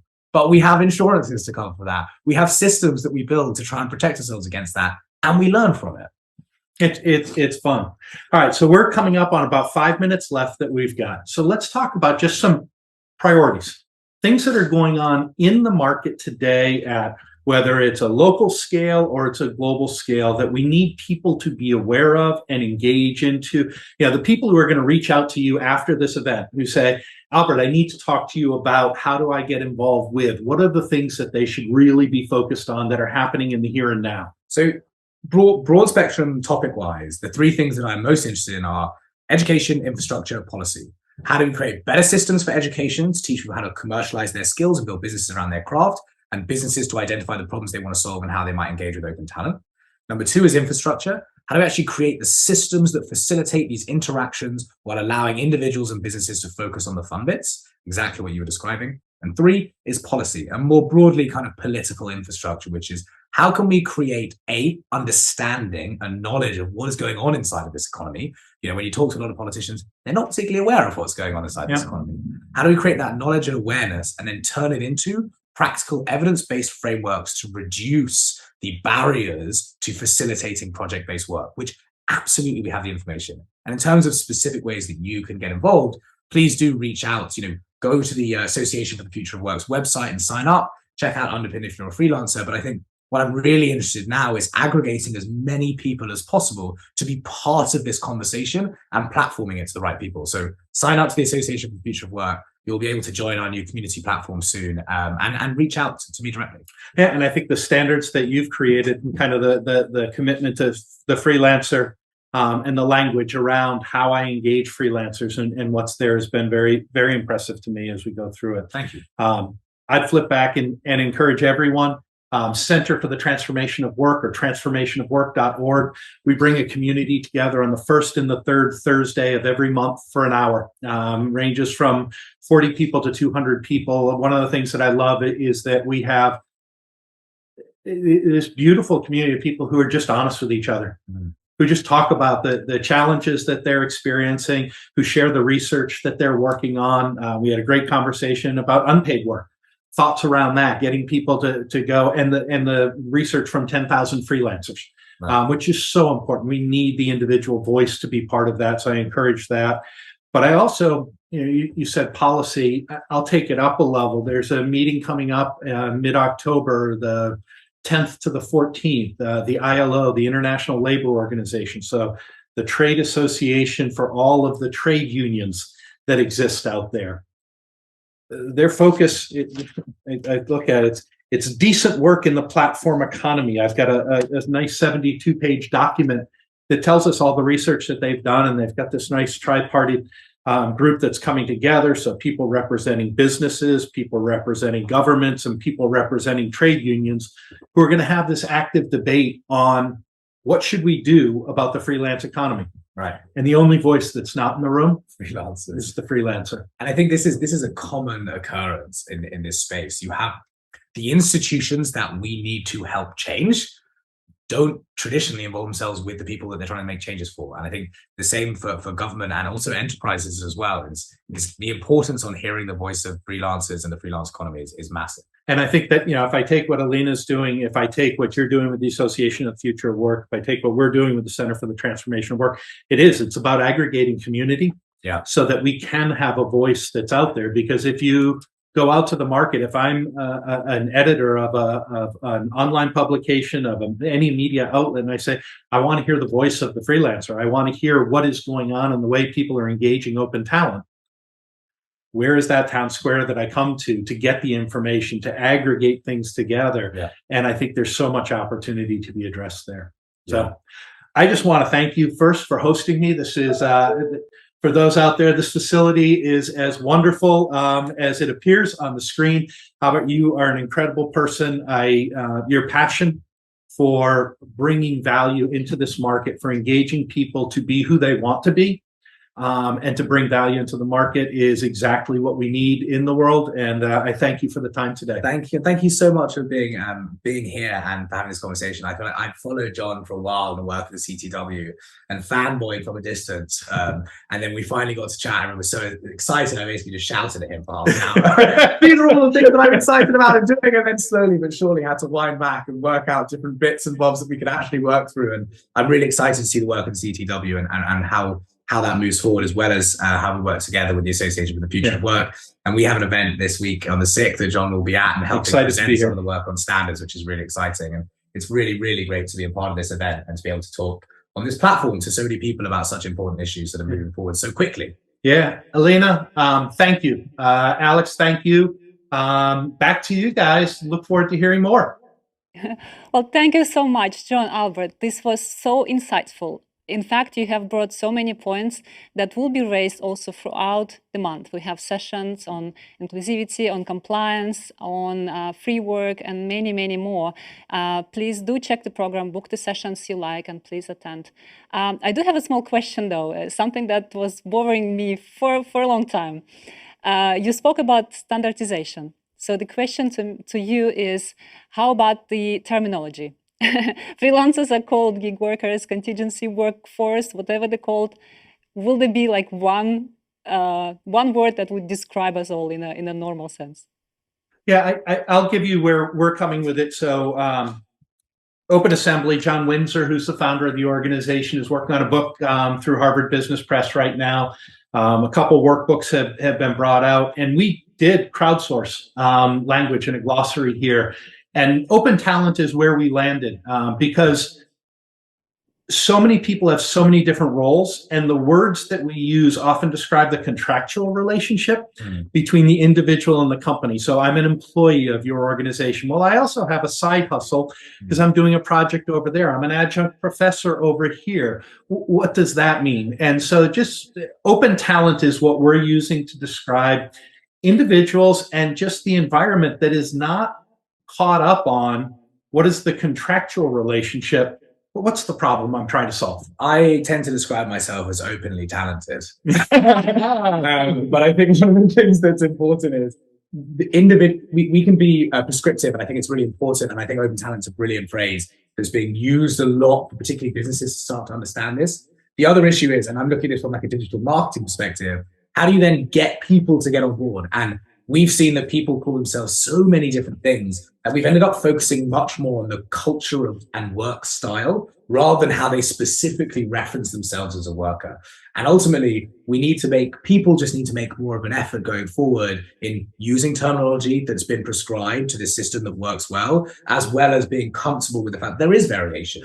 but the similarities between the ways people work is the thing that ties them together. The only other thing I'd add into it is don't get hung up on it. Yeah. Because if you're talking to a business that wants to engage you to solve a problem, right, and they want to call you alphabet soup, yeah, help them solve the problem. That's what's more important than what you're called on a piece of paper, at least for me. Yeah. As long as it's not offensive, as long as it's not rude in that end, don't get too caught up in that. I think just one final point, which is on the standardization of contracts, which is that once as we are both working on this, creating better systems for interaction, the importance of the word that you put in becomes far less. And I think, yeah, not getting hung up on the language that's used so long as it's respectful, but focusing more on, how do I feel comfortable interacting? Because open talent's becoming such a big thing that there won't be anything outside of open talent. We all are open talent. Yeah. And as long as you're open to solving, one of the research pieces we did was addressing the multiple me's. Now, how many different versions of you do you bring to the world? Right. You're solving problems for different things, whether it's in your home life, it's in a work life, it's in the neighborhood and the community that you're a part of. Why do we have to put labels and declare that you're one thing on that? It's an area I'm not a big fan of, so avoid labels. This is excellent. Well, I love open talented. That's what we're going to use.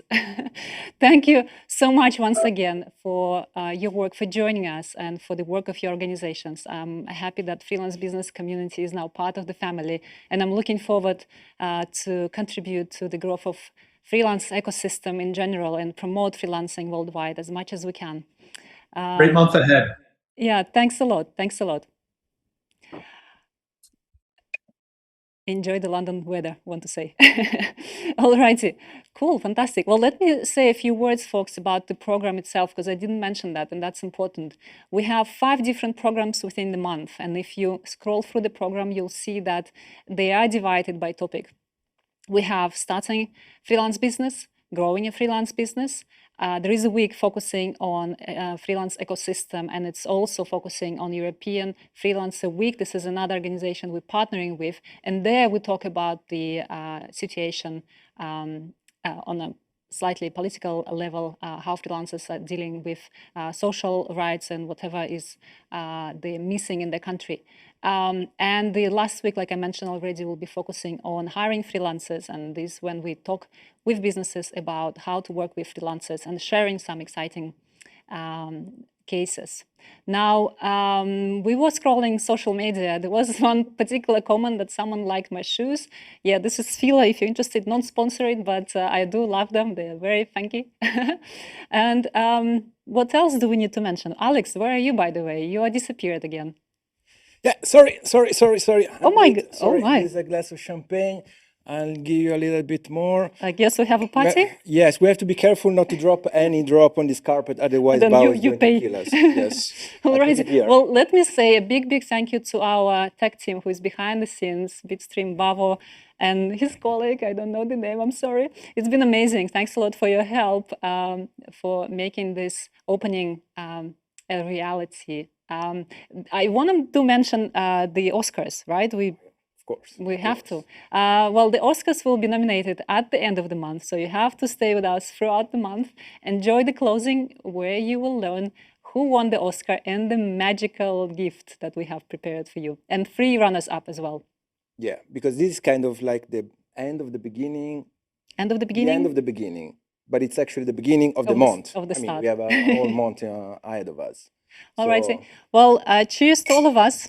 Thanks, Alex, for joining. And thank you very much. Sorry, if I may, just because my boss just texted me, and if I don't repeat the name of our website 3 times, he's going to fire me. Linkas.eu, Linkas.eu, Linkas.eu. So I'm fine. He won't fire me. Let's enjoy this champagne before we drive back to Brussels. Absolutely. Let's get stuck in traffic again. Yes, Linkas is running fantastic workshops which are full of fun. Alex tried to help me with that during this opening, but they are very informative and very entertaining. Do join those if you hear me speaking about them on LinkedIn or elsewhere. Thanks a lot for joining. A big hug and enjoy the month. Cheers.